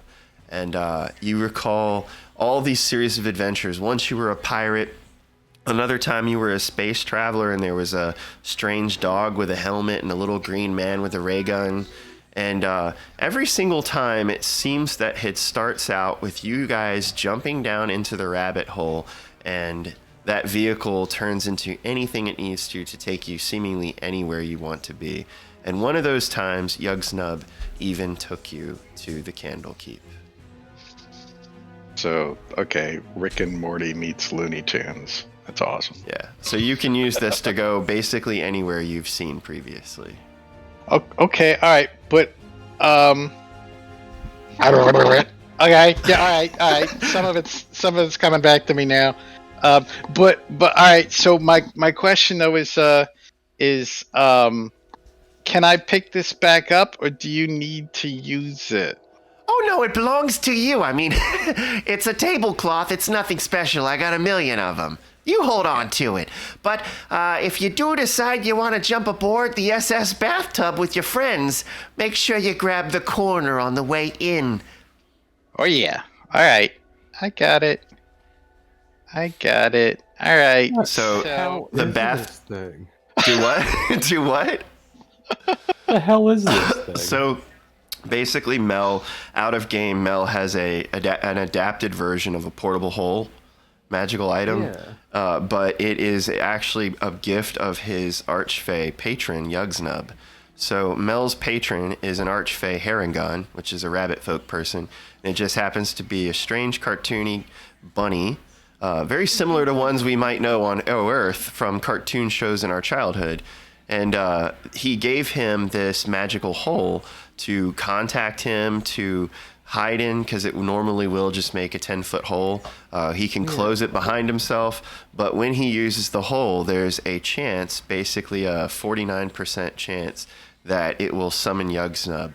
And when Yugsnub comes, Yugsnub can offer him and anyone he chooses voluntarily a free ride in the portal to anywhere that Mel has seen. Oh, okay. That's cool. Seems unnecessary, but very cool. Unnecessary is Mel's middle name.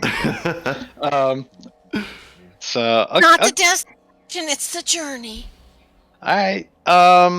Well, I guess I'll let you know if anything sort of pans out with the Baba Yaga thing. If you don't got anything in particular that we should be looking into, my friends are probably waiting. So I'll just take my hole and go. Are we good? He says, "Aw, well, I guess if you want to go back and have fun with your friends,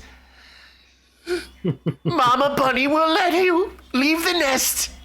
And he leans forward and he plants like a cartoony red lipstick smack of a kiss on your forehead that just pops as he pulls away. And then he gives you wet willies in both ears. And then he says, "Hey, have a nice life. I'll see you later." And do you lift the hole off the ground? Yeah. So as you lift the hole off the ground, peeling it from the floor, you see the water that bubbled up with the bathtub begin to drain down and swirl, and you hear the sound of water just draining like a pulled drain plug. And he says, "Hasta la vista, beasta." When it comes down, I don't even think I like carrots.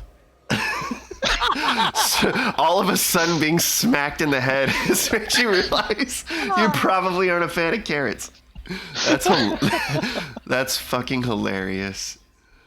All right, cool. All right. So what do you guys want to do? Mel wandered off. You guys notice that he's been gone for well more than at least 5 to 10 minutes at this point. Uni and I are gonna make our way out, I guess. So we're still psychically linked. Did you let us know anything was going on over there, Mel, or have you just vanished? Yeah, I mean, I just vanished for a minute. I didn't think this was going to take nearly that long. It was probably fast. Yeah, sorry. Some of this is on me just because I'm trying to make stuff fun and add some clues. It was. It was awesome. I'm just thinking, I worry about Mel just wandering off, so I've probably sent Bob to look for him at this point. So Venlee and Uni, what's going on with you guys real quick? We're gonna make our way out. So you hook back around the hallway, the familiar network of corridors, and back to the main cistern area with the drained floor. And you walk past the blood trail and step over the still wet blood into the corridor of sewer network that has a gently flowing trickle of water at your feet in between the channel. Does anybody else want to do anything else in the corridors, the rooms, the cisterns, look at things, whatever? Oh wait, is there another room over where the wine barrels were? What wine barrels? You talking about here? God, Creepy thing that snuck into Venlee and made him feel all cold. So remember, vault door there. yeah, remember it was another one of those crazy vault doors with the metal circular spindle on it. And I just remembered there's another door we didn't open. Yeah, maybe we should. We've got to open all the doors, mate. Where I was think that? so. Does someone want to scout ahead and check it out? Kevin said that, right? You got to open all the doors and then poke them with a stick. Yeah, open with your stick, Kevin's stick. I'll send, we never did go to that door. I can send. I think it's I'll send Bob over, right? So Bob, Harvey's at the door now. Bob looks at you happy and he says, "Of course, my dear. I can't let this cool kitty cat bird hang all alone, especially when I know he's got some doobie." Is there enough room? We need to grab Bob out of the air and shove him. Who is that? Who just Scooby-Dooed that shit on the Twitch stream? That's so awesome. You guys rock. He's non-corporeal, Harvey. Oh, thanks, Craig. That's you can great. try and grab it at him, but I don't think you're going to be able to. So, Harvey, you enter into the room. I have his consent. You reach into the. It's all about the consent, dude. You reach the room. You reach the room with the wine barrels, and you stand at the face of an intimidating vault door. What do you want to do? I guess you and I'll go there too, just because. I'm gonna tie. I forgot we had that room. Yeah, You guys and your completest strategies. I'm gonna try and shove Bob under the door, All right. So, Through the door. no, let's go with this. Wait. So Bob reaches forward Harvey reaches forward for Bob, and Happy, you feel a strange sensation as though something's giving you a nice warm hug, and you feel a little bit of pressure. It's just that calming grip. And then you get this image from the visage of Bob's projected self out of the pages, seeing this crazy bird with his Cookie Monster feathered fingertips squeezing the pages back and trying to force the spine of the book closed to slam Bob back to a folded position. And as he does, the light flickers and fades a little bit back, and the book becomes corporeal. And Harvey, you take the book and you go to the bottom of the door and you just start pushing the book up underneath of it. And it gets a little bit stuck. What do you want to do? I start pushing Harvey through the door. It's a vault door. Yeah, it's a metal door. I know, but I'm gonna start pushing Harvey. So you stand behind Harvey as he kneels down to try to push this book underneath of the crack at the bottom of the door, and you brace into his shoulders and push against him, and the book slides under with a little bit of a crunch and a ruffle, and then it lays there for a few moments. Happy, you feel this squeeze go away, but there's a strange loss of connection. What do you want to do? Happy, what does Bob say? I'm not hearing him right now. It was kind of sudden. Let me come on in there. Fuck. And see if getting closer will help at all, Bob. So as you get closer and call out his name, you hear the name Bob echo in your mind, and then you hear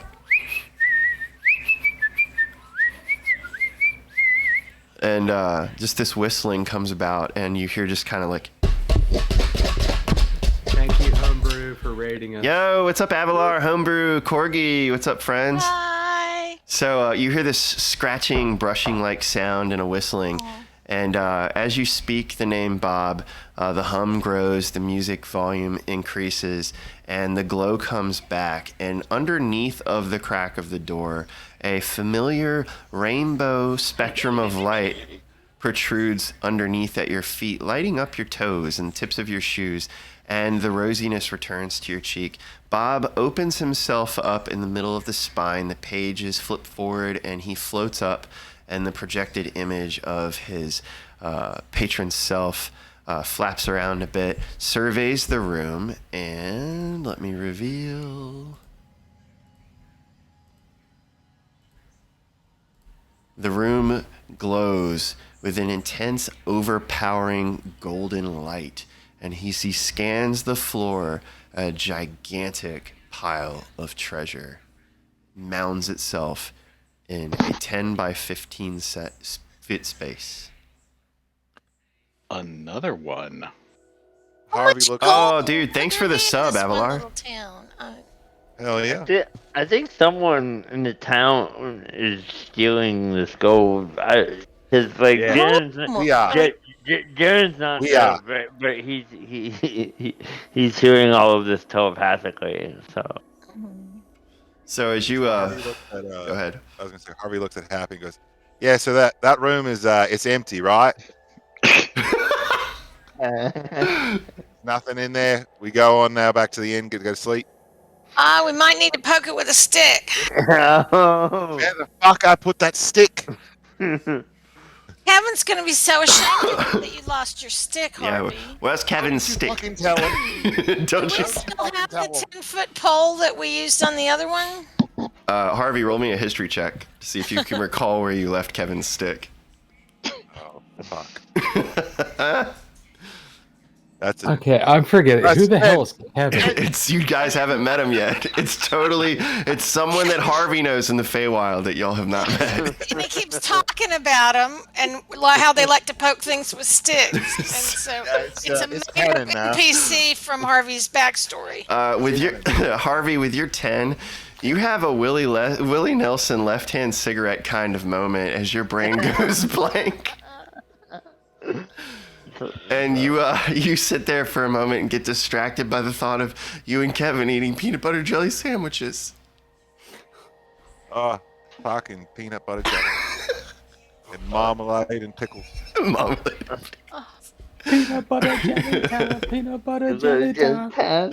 Fucking Kevin with his Vegemite. Fuck that. Oh god. Okay, so do we know that there's gold behind the door? Happy tell everybody that. Yeah. Yeah, of course, Happy. We gotta get in that door, mates. But there's gold over here. Do we that gold? Like, we haven't even taken all of this gold. Well, that gold's in a hole now. That gold went to. Yeah, it's gone. If Mel That's told gone. us, Mel, did you tell us you put all the gold in the hole? Probably not. He doesn't actually have that gold. That gold went with Yugs and Up. It Yeah, disappeared. exactly. Actually, I was wondering about that. If the gold, because normally like a 10-foot hole, like stuff goes into the hole and stays there. So did this like just go The golden straight? shower. Yeah, Did this go straight through to him? Yeah, because Yugsnub appeared and Yugsnub traveled back to the Feywild. The gold went with him through the tunnel of the rabbit hole. But had you traveled with Yugsnub on the SS bathtub, then all of the Dumbest shit ever. No, it's the best. It's all the best. of the gold that would have rained down on him in his shower would have either collected in the bathtub or around the earthen carved walls of this infinite series of rabbit tunnels that Yugsnub has dug through the realm space. So the gold could have potentially popped out with you like a slide wherever the hole shunted you out of had you traveled in it with him. Well, presumably it's still there. Presumably we might get a chance to see it again. But on the bright side, that means my hole's still empty. That's right. So, what is it going to take for us to get into this room? All right, roll me. Happy, we I might could not need the open it gold, up. but Happy's of the opinion we should not leave it down here for whomever has collected it, because I feel it was for an evil purpose. So, Take it away. Harvey, you want to check anything out, or Venlee? It looks like Venlee's on roll a sleight of hand. 16 Venlee. sleight of hand. All right. So to Venlee, open it up. you saunter forward with a sense of confidence and impatience, and Venlee nipping at your heels. And as you move forward toward the door, hold on one second. The little unicorn uni following close behind. Oh, what the frack? Hold on. I accidentally hit refresh and lost the map. I'll just describe it. You walk toward the door, and with your sleight of hand check, you check out the mechanism. This metal vault door turnstile with the 8-pronged handles that stick out from the central spindle that controls the locking mechanism. And I can't see in the game log because I think it hasn't refreshed. I rolled a 16. 16, okay. So with your 16, you're able to see that this vault door has two basically like metal bars that connect to a series of turnable levers, and that if it's able to be unlocked or turned, it would seemingly release the latches on the left and right side of the door and allowed to be lifted into the ceiling recess like the previous vault you saw. Well, I have Tinker's tools, so I was trying to pick the lock. With your 16? Mm-hmm. So Give him. Can I assist him with that, since I've also got these tools, so he can get advantage? yeah, go ahead and roll with it again. That's fine. Okay. While they are diligently sitting over there trying to work the thing out, Mel just kind of like slides in between them and does shaving a haircut on the door. So, and while we're doing that, is there any acid in this black ooze? Where We're at 18. All right, so with your 18, you poke around the spindle-like fixture and you scan the edges, and you manage to take a curved-like wrench and a bent piece of metal that you use for moving tumblers, and you scratch around the outside rotating surface of the handle, and you do catch one of the tumbler pins that causes the central handle to begin to turn to the left and slowly twist. And you were asking about what again, Jaron? There's any acid left in this ooze over here. Oh, no. It's been managed. Okay. So I think Mel just cast knock on it, right? Yeah. Oh, dick. All right, so Such a We're all jerk. hurrying and getting all down, and he just comes up and goes knock, knock, knock, knock, and it Knock, knock. opens, right? Yep. Mm-hmm. Yeah, I right. hope we didn't get an answer on that. That's okay. All right, so the door swings open and reveals Bob hovering above a gigantic mounded pile of gold and treasure. Oh, so here's where it went. All right, now this is where we got to get a stick. Yep. This is where we poke it with a stick. So Where did roll you me put a- the 10-foot pole? Roll me a history check again, Harvey. I think I remember. I don't know if I do. Oh God. Would you like Jaron to cast detect magic on the gold? Yes. Harvey's going to take his Just take a because spear. the other one wasn't doesn't mean this one's okay. All right, so you're casting detect magic. I am because they asked me to. All right, so that as you sounds awful reasonable. As you go to cast detect magic, in front of you the golden pile begins to actually illuminate, but this time it illuminates a strange purple-black magical aura that kind of wisps around it like a low-hanging fog. It has a sickening waft that waves around it, and then as you scan back to your friends, you see bits and pieces of the items they carry and parts of their costuming also glowing with similar types of energies but different colors, much more pleasant. And you look at Harvey, and behind his head you see a wooden cylindrical protrusion that pokes out from a tuft of feathers where it was previously tucked, and it glows a bright green. Okay. Well, I'm going to tell them that this doesn't look like very good gold. Like, I wouldn't touch it. I mean, they're free to touch it if they want to, but I think that it's not great to touch.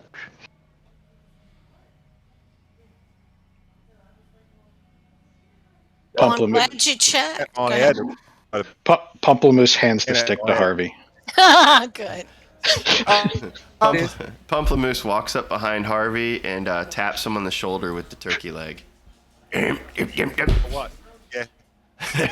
Oh, and he points up with the stick, and he kind of brushes his what would be hair if he had it, and he goes, Fuck, there it is. and then he goes, Yeah, thanks. And Could here's be where we the start. dumbest campaign I've ever played in my life. We smoking the It's pile of gold. awesome. It is Open not the pile of gold. We stir it up. Make sure there's no beasties in there. "Steer it up, little Harvey, steer it up." So as you swizzle stick the gold with Kevin's stick, you tussle about the pile, and you do notice that the coins slide about freely and give a metallic ching as they grit against one another and shift around as you disturb the pile. I look at you and I'm like, but you say there's bad magic on these? Yeah, I mean, it's up to you. You can take it if you want. I'm just telling you what I found.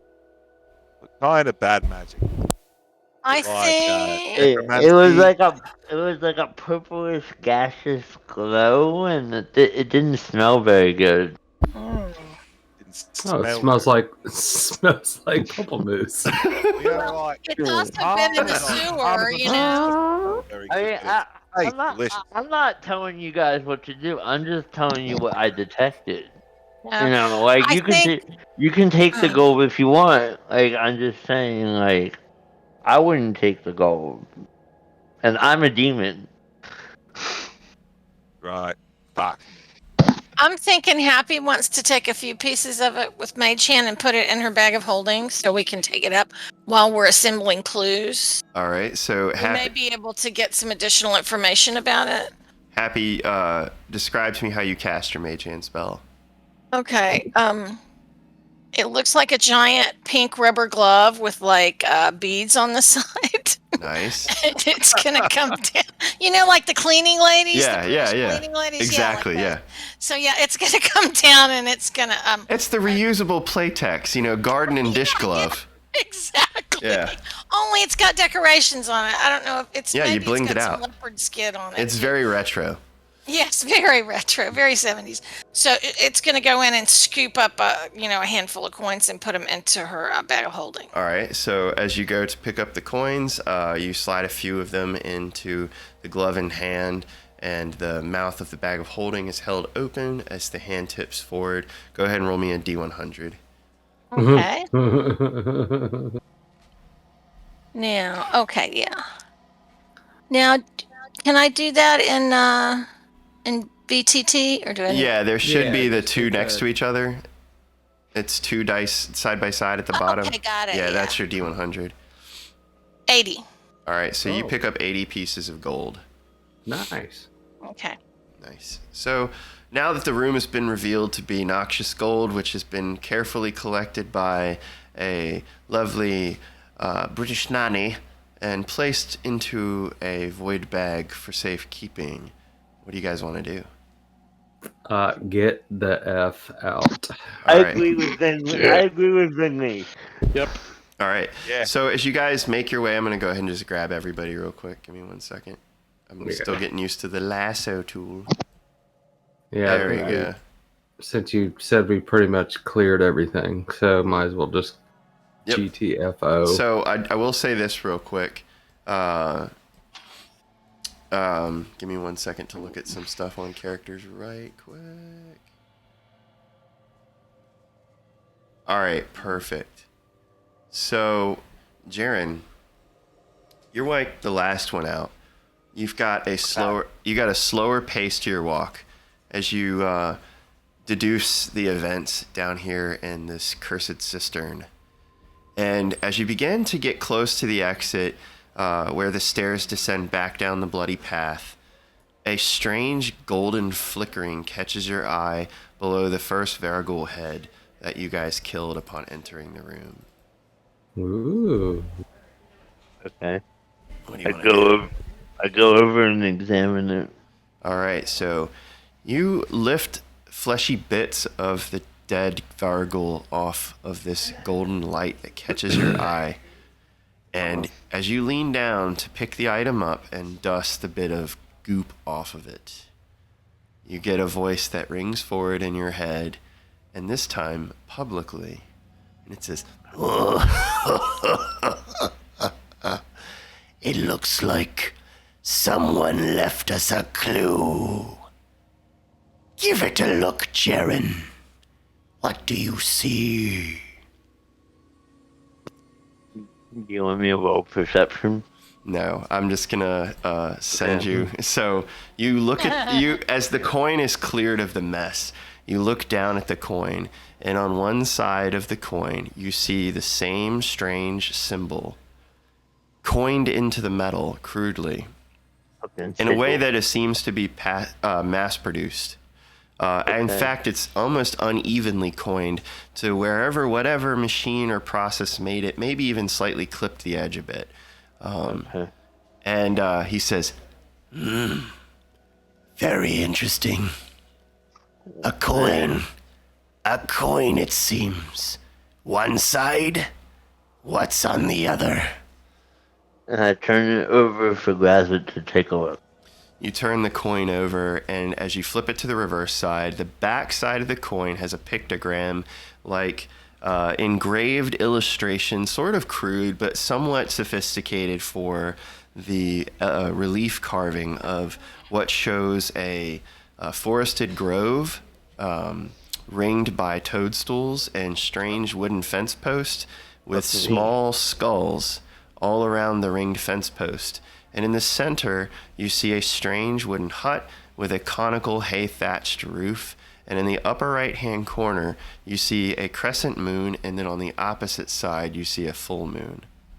Ask Grazit if that's what I think it is. Is that her hut? Precisely. Now, do a little bit more thinking. I think you know more than you do. Roll me a history check with advantage. I do know more than I think sometimes. Just depends on the day. That's why I like you. You're not very humble, Jaron. I got a 26. Oh, fuck yeah. All right. So with your 26 on history, you look down at the location the coin was collected from, and in full-on fucking detective mode, your lens clear in your mind's eye, you play back the scene of events, and you remember Chip presenting his brother, or you remember Swayze the Boggle presenting his brother Chip with a challenge coin. Is this the same coin? I think it is. But that nitwit Chip was too dumb to look at it. He just thought it was a hunk of metal, and he didn't even do what his brother asked, and play Smash Slash, whatever the hell that stupid beast wanted, or whatever that game is. Is it a summoning coin, Graduate? Closer inspection is needed of the coin, but I suspect there's something more to it. And as you look at the coin, you notice that not only did the coin have bits of flesh on it, it also has a dried purple residue. And tracing the path back down to where you collected the coin from, you see two purple sticky footprints that have caked and dried.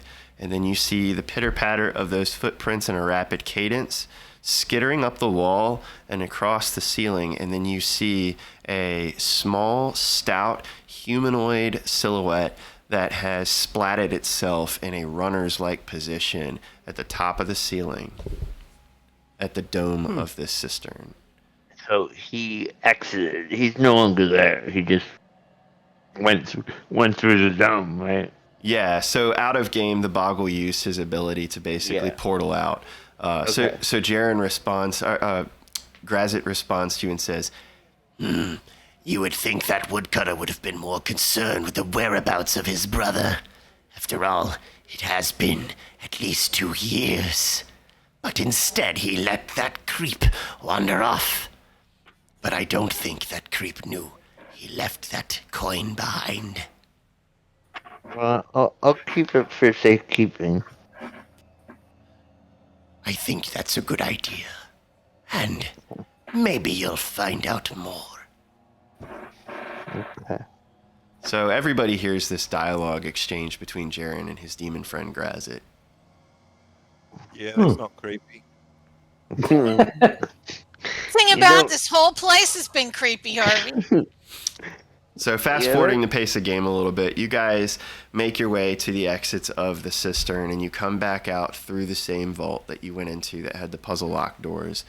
And you climb up the access ladder, lifting the sewer manhole lid cover and opening yourself back up to the main entrance of the Lichenstone Town Market Square. And I don't know if I have tokens on the map for you, and if I don't, I'll put them, but I think they're all there. Yeah.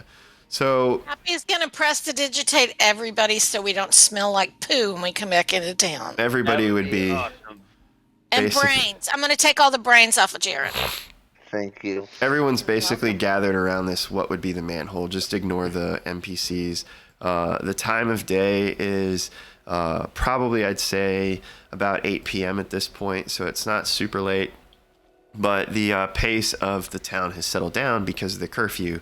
There's really not a whole lot to do other than to go to the Manticore Inn and enjoy food and fare, or basically to return to the dismal conditions of your home, watching your loved one die as the men and young teens, specifically the boys only, are suffering from strange magical sleep ailments and dying in very graphic post-sleep ways. So you pop up out of the manhole. The prestidigitation spell from Happy wafts forward off the tip of her wand and illuminates you all a little bit. You see little golden feather dusters come out and kind of ruffle your clothes and clean the stains off. And a smell of bluebells swishes across your nose and catches everyone's attention. Happy, roll me an intelligence check. And I'll say real quick, does anyone see us come out of the manhole? Yeah, so I'll say there's a handful of denizens that are just kind of mulling about, and they see you crawl up out of the sewer hole, but oddly enough, they aren't so concerned, but they do give you curious glances. Happy with your 19, you realize that every time you've cast Prestidigitation before, there's never been a smell associated with it.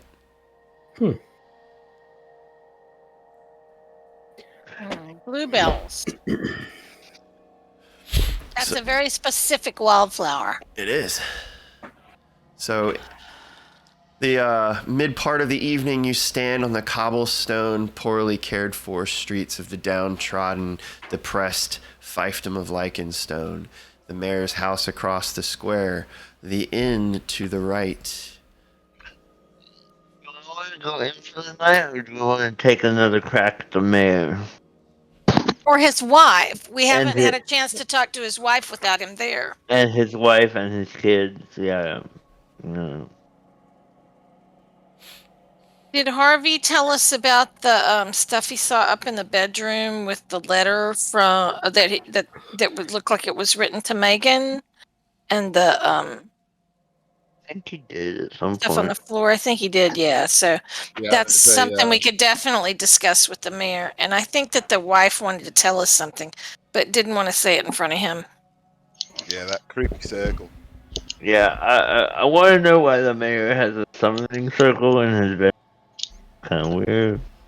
Do we still have anything left that's unread that we? I have a lot of shit. Yeah.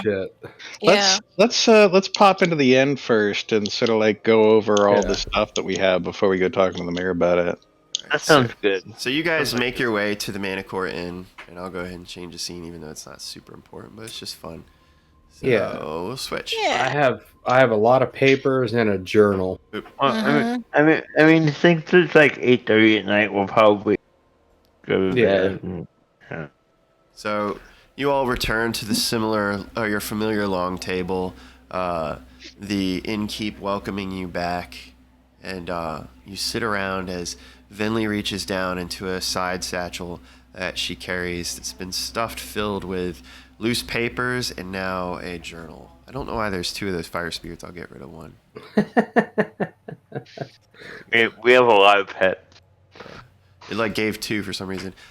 So you spread the items out on the table. What do you guys want to look at first? I can't read Sylvan, so anything. Well, I mean, I don't know. I haven't looked at any of it. Yeah, So this I stuff don't is know not what's written in Sylvan. Sylvan. This is papers in a journal that have not been inspected. Okay, so we So- should check it out and see if anybody knows any of it, or if we need to Yeah. cast something, right? Yeah. You can divide and conquer here, I guess. Yeah. All right, Yeah. so everybody kind of reaches forward, eeny, meeny, miny, mo style, and grabs an item off the table. And I'm going to try to come up with some interesting stuff real quick on the fly. So the first thing, Mel, you slide a piece of paper forward that's crumpled slightly from being pushed into Venlee's bag. And as you uncrumple the paper to look at it, you see a journal date entry, and I'm not going to even give an express date because it's not that important. And then underneath of the... Oh no, it's very important. I want to know what the exact date, year. On the spreadsheet, Yeah, man. Put it on the spreadsheet. Right. Come out and do that, and then we're going to tell you later that you were inconsistent with other information. That's exactly why I'm not giving a date. So I like it that Mel has the spreadsheet, by the way. That's I do too. I do No, too. Mel doesn't. I do. Mel Brian. has no idea what's going on. So, Mel, you look at this crumpled piece of paper, and written in just like a short, choppy journal entry, you see the following message. It says, "The first day has been the worst. It seems like ever since I had that terrible dream, I just can't stop thinking about falling asleep. My body hurts, my hands swell. I have the worst headaches. I lay down in the bed and my wife tends to me, but I drift between awake and asleep." Cool. So now, is this from the random sheaf of papers? Yeah, This is from the book. the bookcase that he that bumped into. Got She knocked bumped into. Okay, cool. So this is clearly one of the bed and breakfast guests. Okay. Yeah. Yep. All right, cool. So Harvey, did you grab something to look at? Harvey grabbed an ale and right. something to look at. All right, so you grab your ale and you fail your con save, and you start feeling a little bit woozy from the strong alcohol content of this house-made mead that's just been fermenting so long and so sweet. And you take big, beakful swaths of it, gulping down the first mug as you stare with your head cocked to the side like a bird looking with their perspective out of one eye to read this paper, and the mug just chugging out of the side of your beak on the other. And you look at the paper, and on the paper, scrawled over and over and over again in very messy handwriting is the words, "She won't leave me alone in my sleep. She won't leave me alone in my sleep. She won't leave me alone in my sleep." And it just fills the page. And him being an Aarakocra? He just Aarakocra, whatever it is. Yeah. I imagine he just starts repeating that. Yeah, right? That's a And Kenku. after repeating it like 5 or 6 times too many, he's like, "Right, well, that's one ale. I think after this, I need another." Hey Harvey, has anyone ever told you look like a baby bird when you shotgun a beer? He's like, oh, oh my gosh. No. So it gets around. Chip pushes his paper frustratingly across the table towards Pump Le Mousse, ironically. And Pump Le Mousse looks at Chip and twists his mustache and he says, And he slides his white dust cloth looking glove forward and pulls the paper back, takes it up and twists at his mustache some more.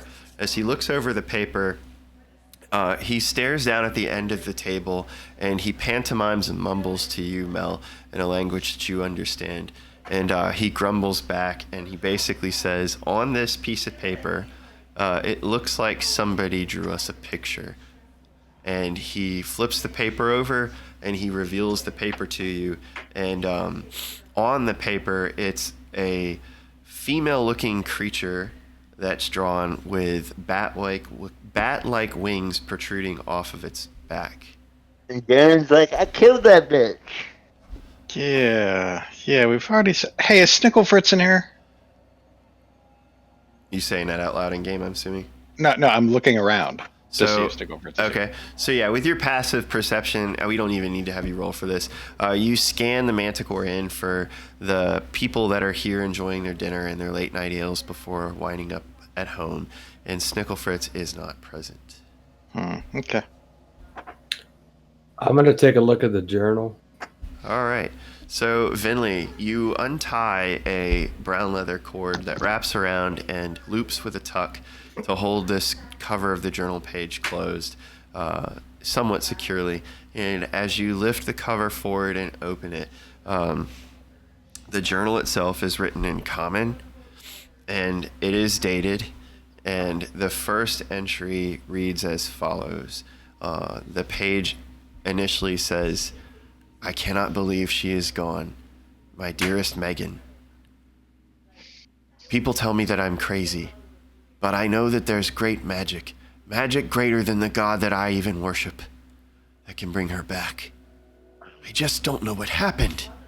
They say it was an accident, but I don't think so. I won't give up on my love. I'll do anything I can, even if it means breaking my consecrated vow, leaving this damn church, and telling the king to go to hell." And it's scratched and the ink blob splattered where frustration, the pen stroke, stabbed into the page. Is there more pages? Or? Yeah, I'm not going to come up with journal entries off the fly, but as you scan through, just flipping back in, as you scan through, flipping back and forth through the journal, each of the pages being dated, the journal is basically all but filled.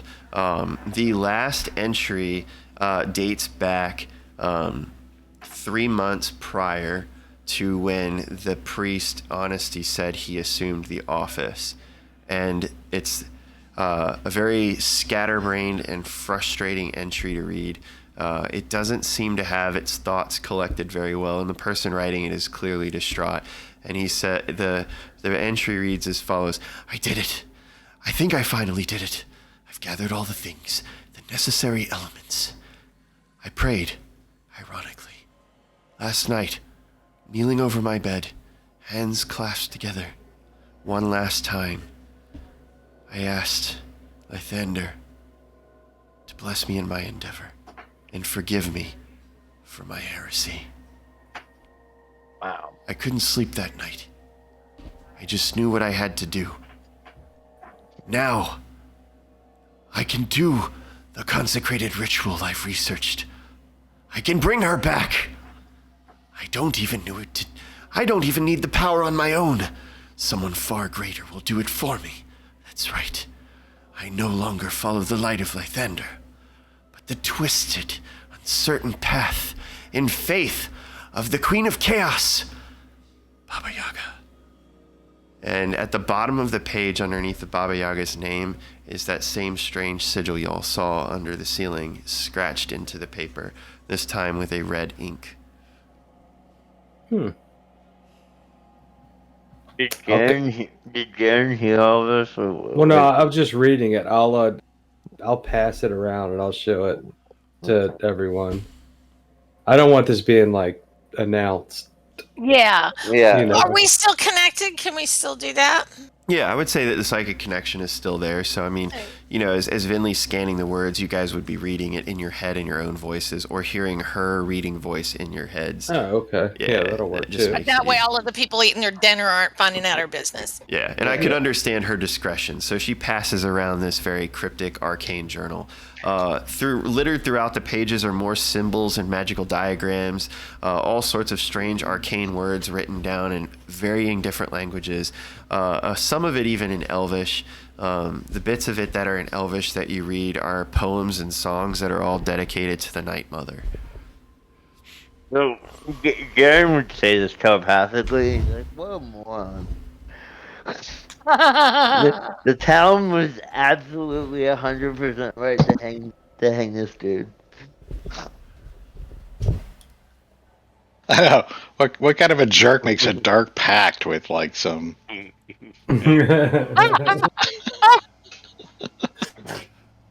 Harvey looks at Mel, gives him the side eye. Well, and Jaron is like, yeah. Jaron, who is Yeah. specifically. What a moron, Jaron. Yeah. So as you guys sit around the table deducing the contents of the journal, a similar voice creeps up out of the undercurrent of thought, and you hear it say, It looks like another man of the cloth fell to that old witch's tricks. She really does know how to whet one's appetite with promises of grandeur. I wonder, did she deliver on this promise? It makes me curious, Jaron. Maybe, just maybe, Megan is alive.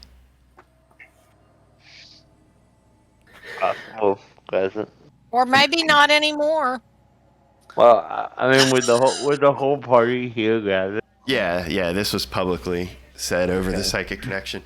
Because Gazet sometimes talks just to me, so like I don't know. No, I appreciate you clarifying. Yeah. So, I have a question. Are you asking Grazit through Jaron, or are you asking the table? Just through the mental link. Okay. Harvey's gesturing with his refilled ale. Gotcha. So you're thinking as you're chugging your speech in your head. Harvey's going, so the mayor. The mayor has a Glug, glug, glug. the circle in the mayor's bedroom. What is that? Some kind of sex thing? What is it? No. Did it look like this symbol here in the book in the one that we've been It seeing? looked like the exact one we found in Same symbol. the same teleportation symbol we saw down in the sewer. I think we Not need creepy at all. I think we need to question the mayor again at some point. So the mayor and the priest both had the hots for this Megan girl. Is that? Yeah, yes, Okay. actually, that's exactly right. And then Grazit pipes forward and he says, Don't you just love a juicy, debaucherous love triangle? It makes me squirm. I know you Yeah, do, I can check Gazette. that. I know you do. I think Happy has the pictures that she made on the paper of the two Batwing ladies. Yep. But it's like she did it close up, so it's not obvious that they're Batwing ladies. And I think she wants to show them to that bartender that's been so nice to us, and ask if he recognizes them from anywhere. So I also have a lot of photos too, right? yeah, so you have a handful of, like I said, keepsake photos. They're clearly hand illustrated. They're made with some sort of egg-based paint, like a fresco or watercolor, and they're sealed over with glue-based glaze. So it's kind of like a pocket canvas, if you will. Okay, well, I'll hand those over to her if she's Okay. going to show that, Yeah, just so we she can can show show the all of 'em. bartender, see if they know who they are, who those people are. So, and I guess one we do is we look at the pictures that I took and look and put them against the pictures that you have and see if they match anybody. Yeah, let's do that. Well, actually, hang on. You took the sketches. I took the actual images of all the people that were in wait, there. that's right. I did. Yeah, I was thinking I was gonna, but you got the illusions. Okay. So yeah, of the pictures that that Venlee brought, do I recognize any of them? So basically, the pictures that you took were of the Vergul and the succubi, like you went around doing your Mel camcorder style. So when when the hand illustrated photos are fanned out on the table, the photos depict depict young women and children, kind of like family photographs, if you will. But everyone in the picture seems to be either young or a female. The pictures that you recorded of the Vergul heads are all male, and other than the two succubi. Groovy. Okay. So everyone would see this as Mel reaches forward and shuffles through the pictures real quick, kind of in a lack of social awareness way. His whole body leans over the table, his bunny slippers hanging off the edge of the bench behind him, and his belly pressed against the tablecloth, sliding it and Harvey's beer ever closer to the edge of the table. The photos are rifled through and mixed around, and you got that information. But one thing that you do notice is that the female faces that were sketched by Bob of the two monstrous women do not match any of the women in these photographs. And you do not see, like I said again, any males depicted in any of the photographs. Would Gazette like to share any information how succubi work? Since, he's very familiar with them. Are you asking him out of, actually in game? Yes. Okay. Is he going to have the talk with Grazit? When a demon really likes a human. So Grazit pipes up and he says, Oh my God. Well, you see, they're a particularly nasty beast. Not quite fiend or devil or demon. They waft around in the nine hells and abyss, doing as they please. Some even entertain me in my courts, simple-minded seducers. They live off of the seduction and the lustful intentions of men, and even in some cases, women. But it looks to me that the presence of these two being only female, and all of their victims men, is quite a specific intention. Oh, and one other thing. Those pests, the floating heads with teeth, they fly around like fodder in the flaming hells and the gaseous cores of all the layers of stink, and sometimes slip through when those succubi come to feed on humans' dreams. Thanks, Gazette. I appreciate the info. Well, aren't you sure you don't want to hear the rest? Oh, there's more? Wait, there's more.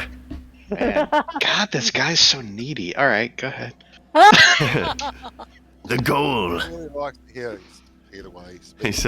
he says, the goal of the succubus is to cause its victim to commit 3 acts of evil, sealing the fate of their soul in their lustful, violent, greedy deeds. And the final reward, or consequence, depending on perspective, of course, is a well-harvested soul. What they do with it from there depends.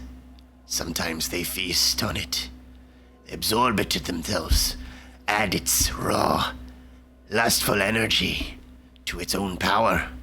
But in this case, with as weak as those beasts were, and how easily you dealt with them, it doesn't seem they were feeding on the souls. What are the 3 acts? Word, thought, deed. And he just repeats word, thought, deed over and over again.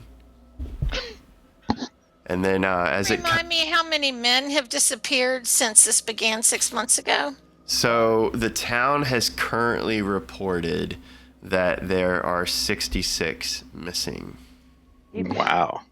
I was thinking about whether it was multiples of, was it 13 that they needed to do some sort of a ritual? That seems Yeah. kind of high. Hey, Happy? Yo, Do you have any money on you? yeah, Did you want to go talk to the bartender? yeah. Would you like some lemonade or something? Yeah, let's go talk to the bartender. Okay, yeah, let's go. And so, yeah, so I've got some money that I brought in from outside. I'm not going to pull out the weird gold that we had. That's for later. And I think we're going to take the photos that we found, that Venlee found in the cabinet, right? And ask the bartender if he recognized any of them. Yeah. So Let's do that. you wander over to meet Lancaster Downing, the attendant of the Manticore's Inn, and he tips a nod at you as he scrubs at a glass, and he says, "Oh, welcome back.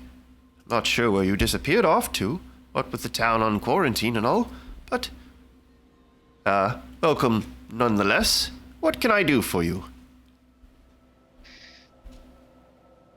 I think we'd like to have something to drink. Do you have anything that's not as strong as what you gave the bird? Like maybe some lemonade or some I think I have the perfect... herbal tea or something? He says, "I think I have the perfect solution." That's And awesome. so I'm going he, to give him a gold piece. so you give him the gold piece, and Happy, I need you to roll me an intelligence save with advantage. I love how we Gives you a just long- overpay him for everything. Yeah, you know, Gives you a Long Island iced tea. my little informer. Yeah, Even mine probably. With Harvey. Okay, so that's going to be a 13. No, I was asking for Mel to roll an intelligence save. Oh, I'm sorry. I thought it was happy. No, it's That's okay. good because I Yeah. didn't roll very well. So you plop the coin down onto the table, and it kind of spins in a saucer-like fashion and rings itself around before settling flat. All right, awesome. Much better. So, Mel, your eyes fixate on the coin as it rhythmically swirls, and your eyes and pupils do the same thing, just like when you were smashed over the head by Pump Le Mousse's Turkey Club. And a moment of clarity hits you as you see the coin ring and ring and ring around in circles before settling flat. You get this crazy idea by seeing the two sides of the coin flicker past each other in a zoetrope-like movement and settle flat. And you have an epiphany all of a sudden about the coin you found, a strange coin that was found in the sewer. Happy, as this is all happening and the coin settles to the bar top, before it can even finish clanging to the hard wood varnished surface, Lancaster Downing turns around in a flash and he presents you with two goblet-style glasses with spoons protruding from the top. The first glass, he slides over to Mel with his ears poking above the countertop of the bar and his fixed gaze hypnotic glance on the coins, and he says, "There you go, chap. Shirley Temple. Seemed appropriate." And he puts a little cocktail sword through a cherry, and then he shifts down a little bit towards you, Happy, and he pushes forward Gin Fizz, and he says, "You seem like quite a sophisticated lady," and takes a wedge of lime and lemon and pinches it to the top of the glass. Thank you very much. This is delightful. Enjoy. Is there anything else I can do for you? We wanted to ask, we came across some photographs or some portraits, and we wanted to see if you recognized anyone from the town in them. Certainly. So you fan them out, I guess, on the bar top? Mm-hmm. So you step forward, standing on your tippy toes so that you can at least be chin height with the bar counter and your arms reaching over like a kid trying to reach the cookie jar. And you spread your gnome-like hands out, smearing the pictures across this face of bar countertop that's been recently wiped dry.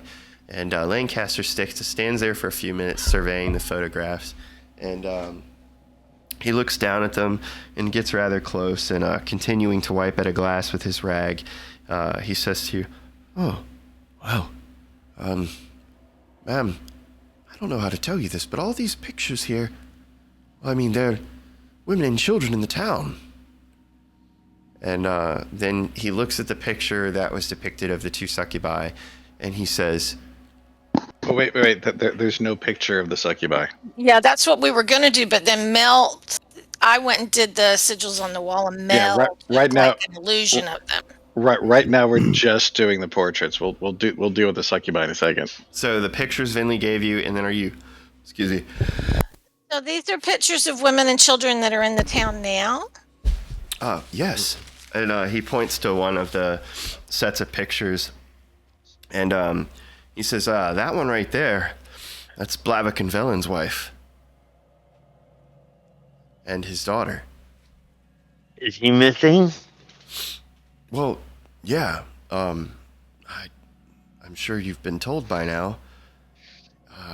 He and one of his cronies were found headless, kneeling, tied in a hog's-tied position, resting on top of the gallows. Right. Okay. How did you get this picture, and where did you find it? Well, we were doing some looking around. So the other gentleman that was found headless at the gallows and tied, because there were two of them, right? Yes. Did he have any a wife or children? Oh, none that I can speak of, I think. Okay. So all of these seem to be sort of wives and children of missing men who I guess have fallen sick and gone missing. Is that what we're? That is correct. Okay, all right. So and mind you, the issue is it's not necessarily that they've gone missing. Remember, like they're the ones that their bodies are all basically headless corpses and buried. Right. Yeah. It's weird. So they brought personal. Okay, that's strange. Hey, all right. So let's play a game. We're gonna play Name That Face.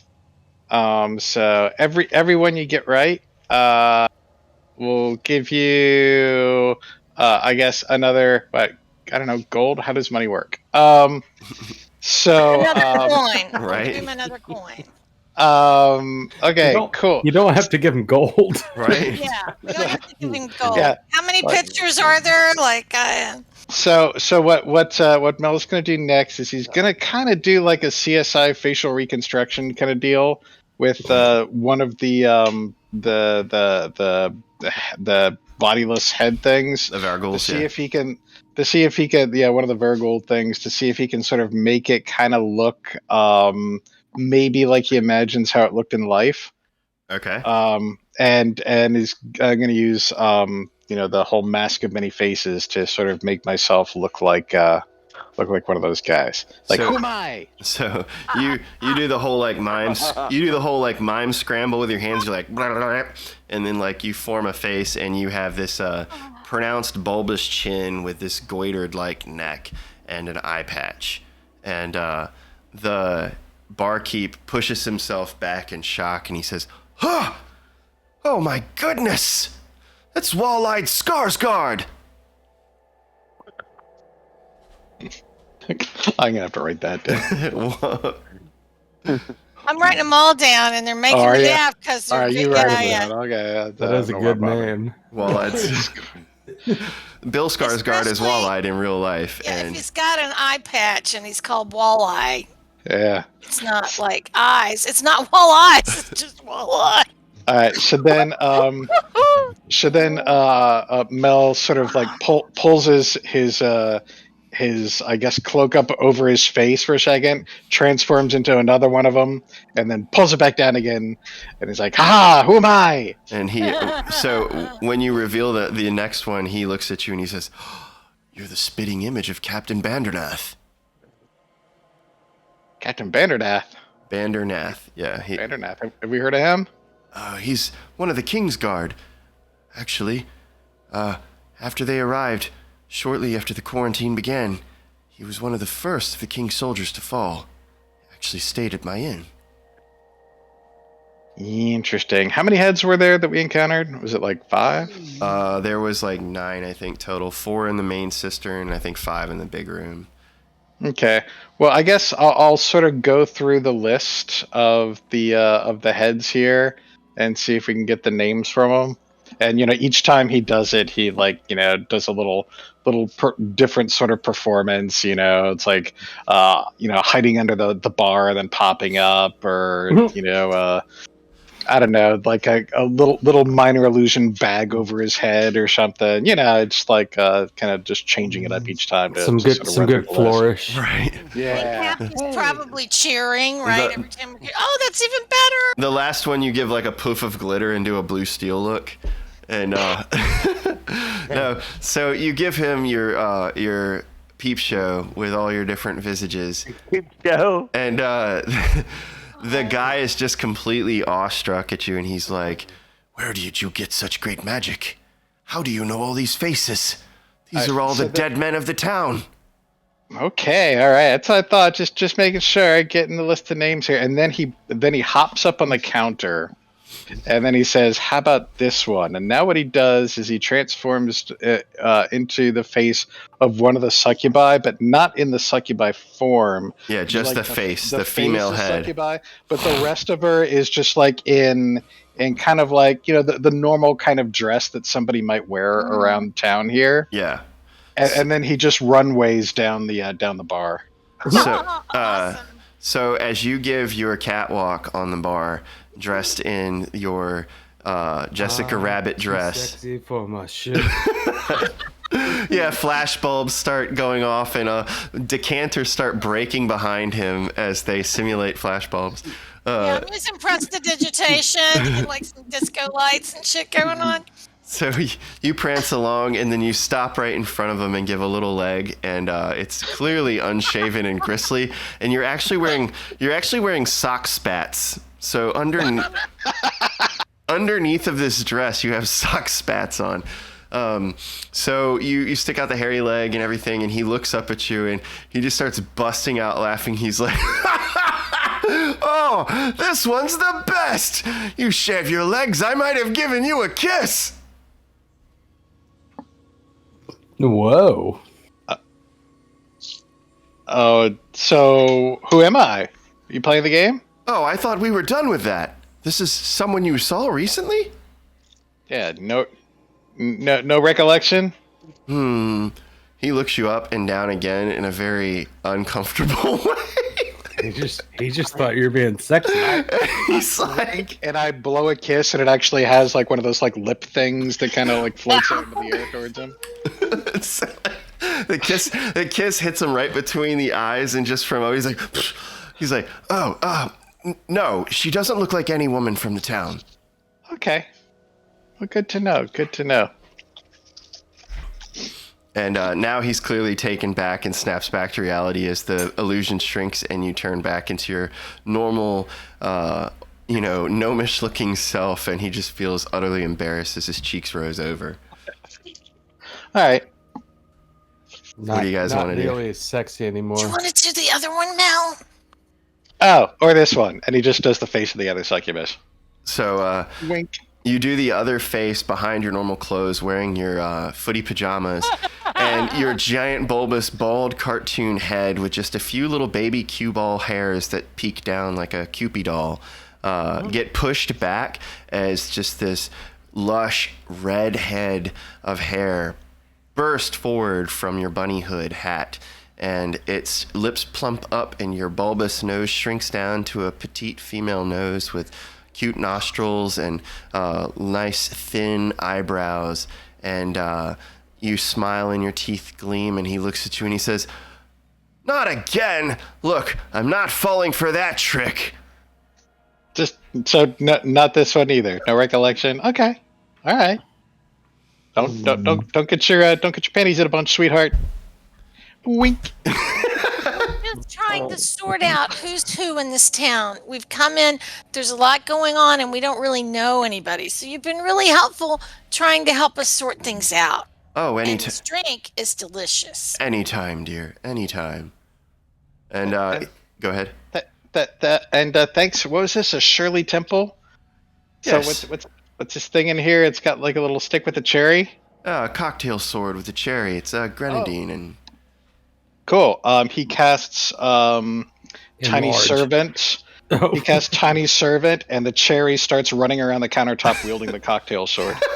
So the cherry starts bouncing on its bulb, and using the stem to hold the cocktail sword, it wraps around, and you just hear, "Patoo, patoo, patoo." It's like skips along the countertop past him. And you walk away from the counter, nonplussed with He's going to give him some more coins. your drink. Harvey, you continue to drink, and you fail your second con save on your, I'm assuming, third ale. Oh yeah, I remembered. I have 60 cubic feet of aged full-bodied red wine in my bag. Oh, so you're doing that? You got the wine purse going on at the football game. I've got my long straw. Yes. I've got like a uni sack, and I'm just having a drink. Yeah, you're sipping through the straw as this crimson liquid snakes its way up the reed-like straw. What do you guys want to do? As you sit at the table, you see your friends Happy and Mel return back with newfound information. What time of night is it now? I'd say it's probably just about 9 o'clock. You guys haven't been there that long. I have an 18 passive perception. Can I see Harvey drinking the wine from a straw? Absolutely. So he has got his special bag, which he'll have to tell you about that later, out of game or in game if he reveals it. And it's slung over one shoulder, and the crocheted strap with strange symbols and markings and cool little pictures crocheted into it down the leather wraps across his chest and gets lost somewhere in his plumage.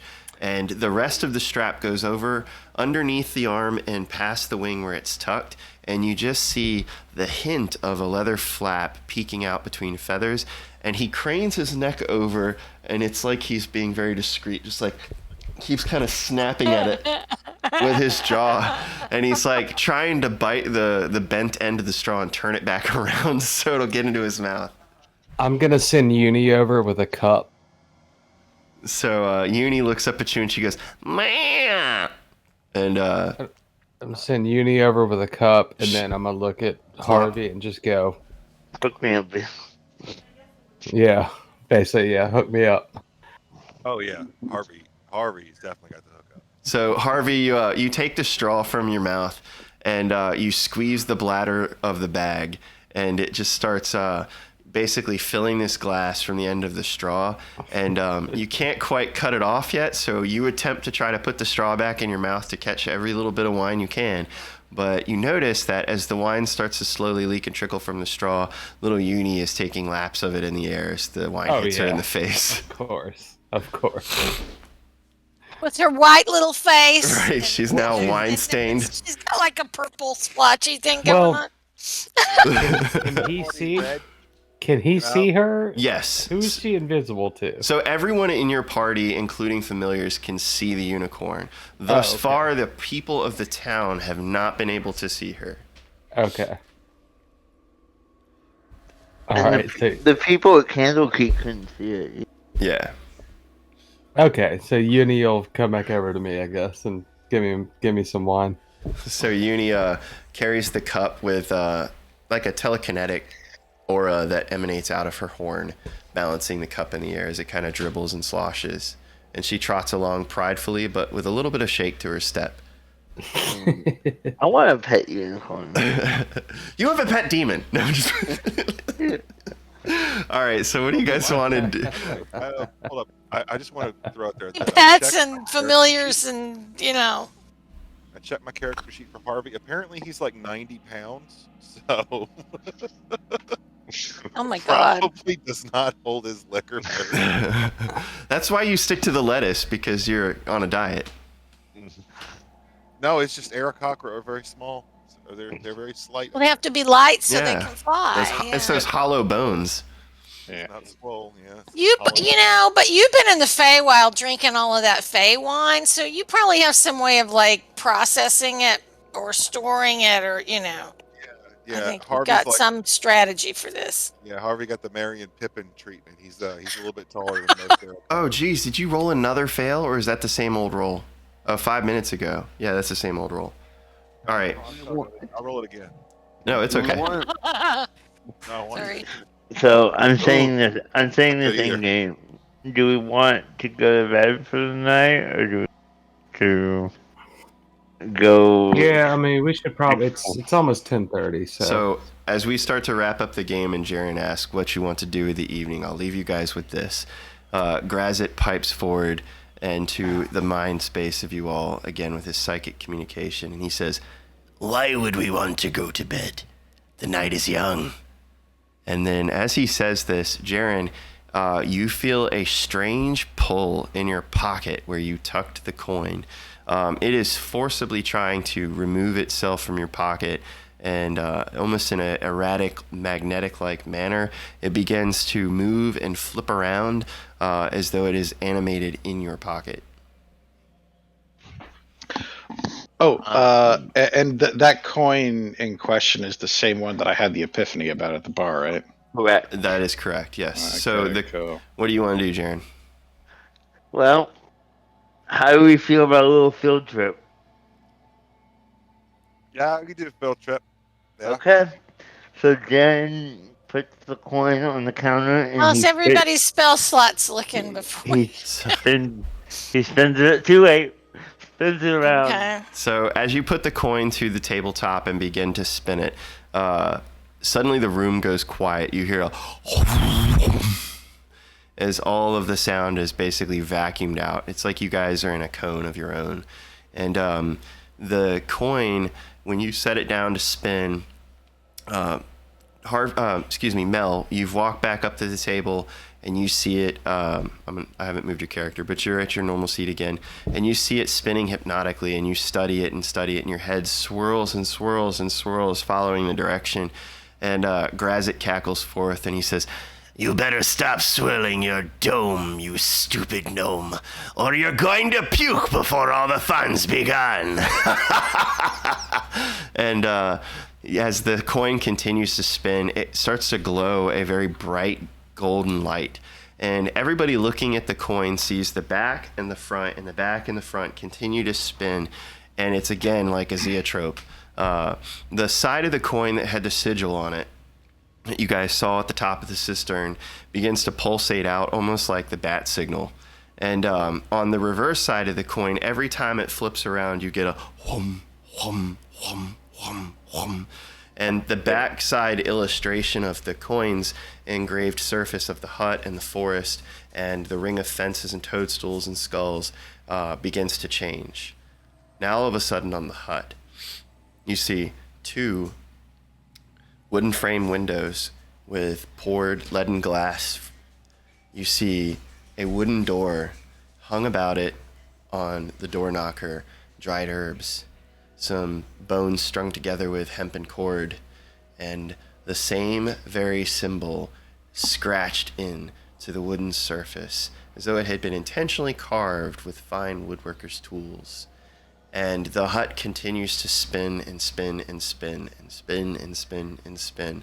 And then as the coin reaches its peak of momentum, for some reason it speeds up and starts spinning of its own accord, to the point where it's actually creating a small divot in the table, and the wood begins to smoke. And as it spins more and more and more, and the hut begins to rotate in the image around and around, you hear kind of like a music box twinkling of like ding, ding, ding, ding, ding, ding. And a chorus of voices kind of emanates out from the coin itself. And they're all very youthful and somewhat feminine sounding. And the voices sing a little song to you. They say, Come along, follow us deep beyond the forest, the biggest of trees, the place where we meet, the circle inside, the hot dances round, we all go inside. And then Grazit begins to laugh, and he says, After all these years, we might have a way. I might have a way into that stupid witch's hut. Oh, I hate you guys. and that's where we're going to end game. That's perfect. That is perfect. Bravo.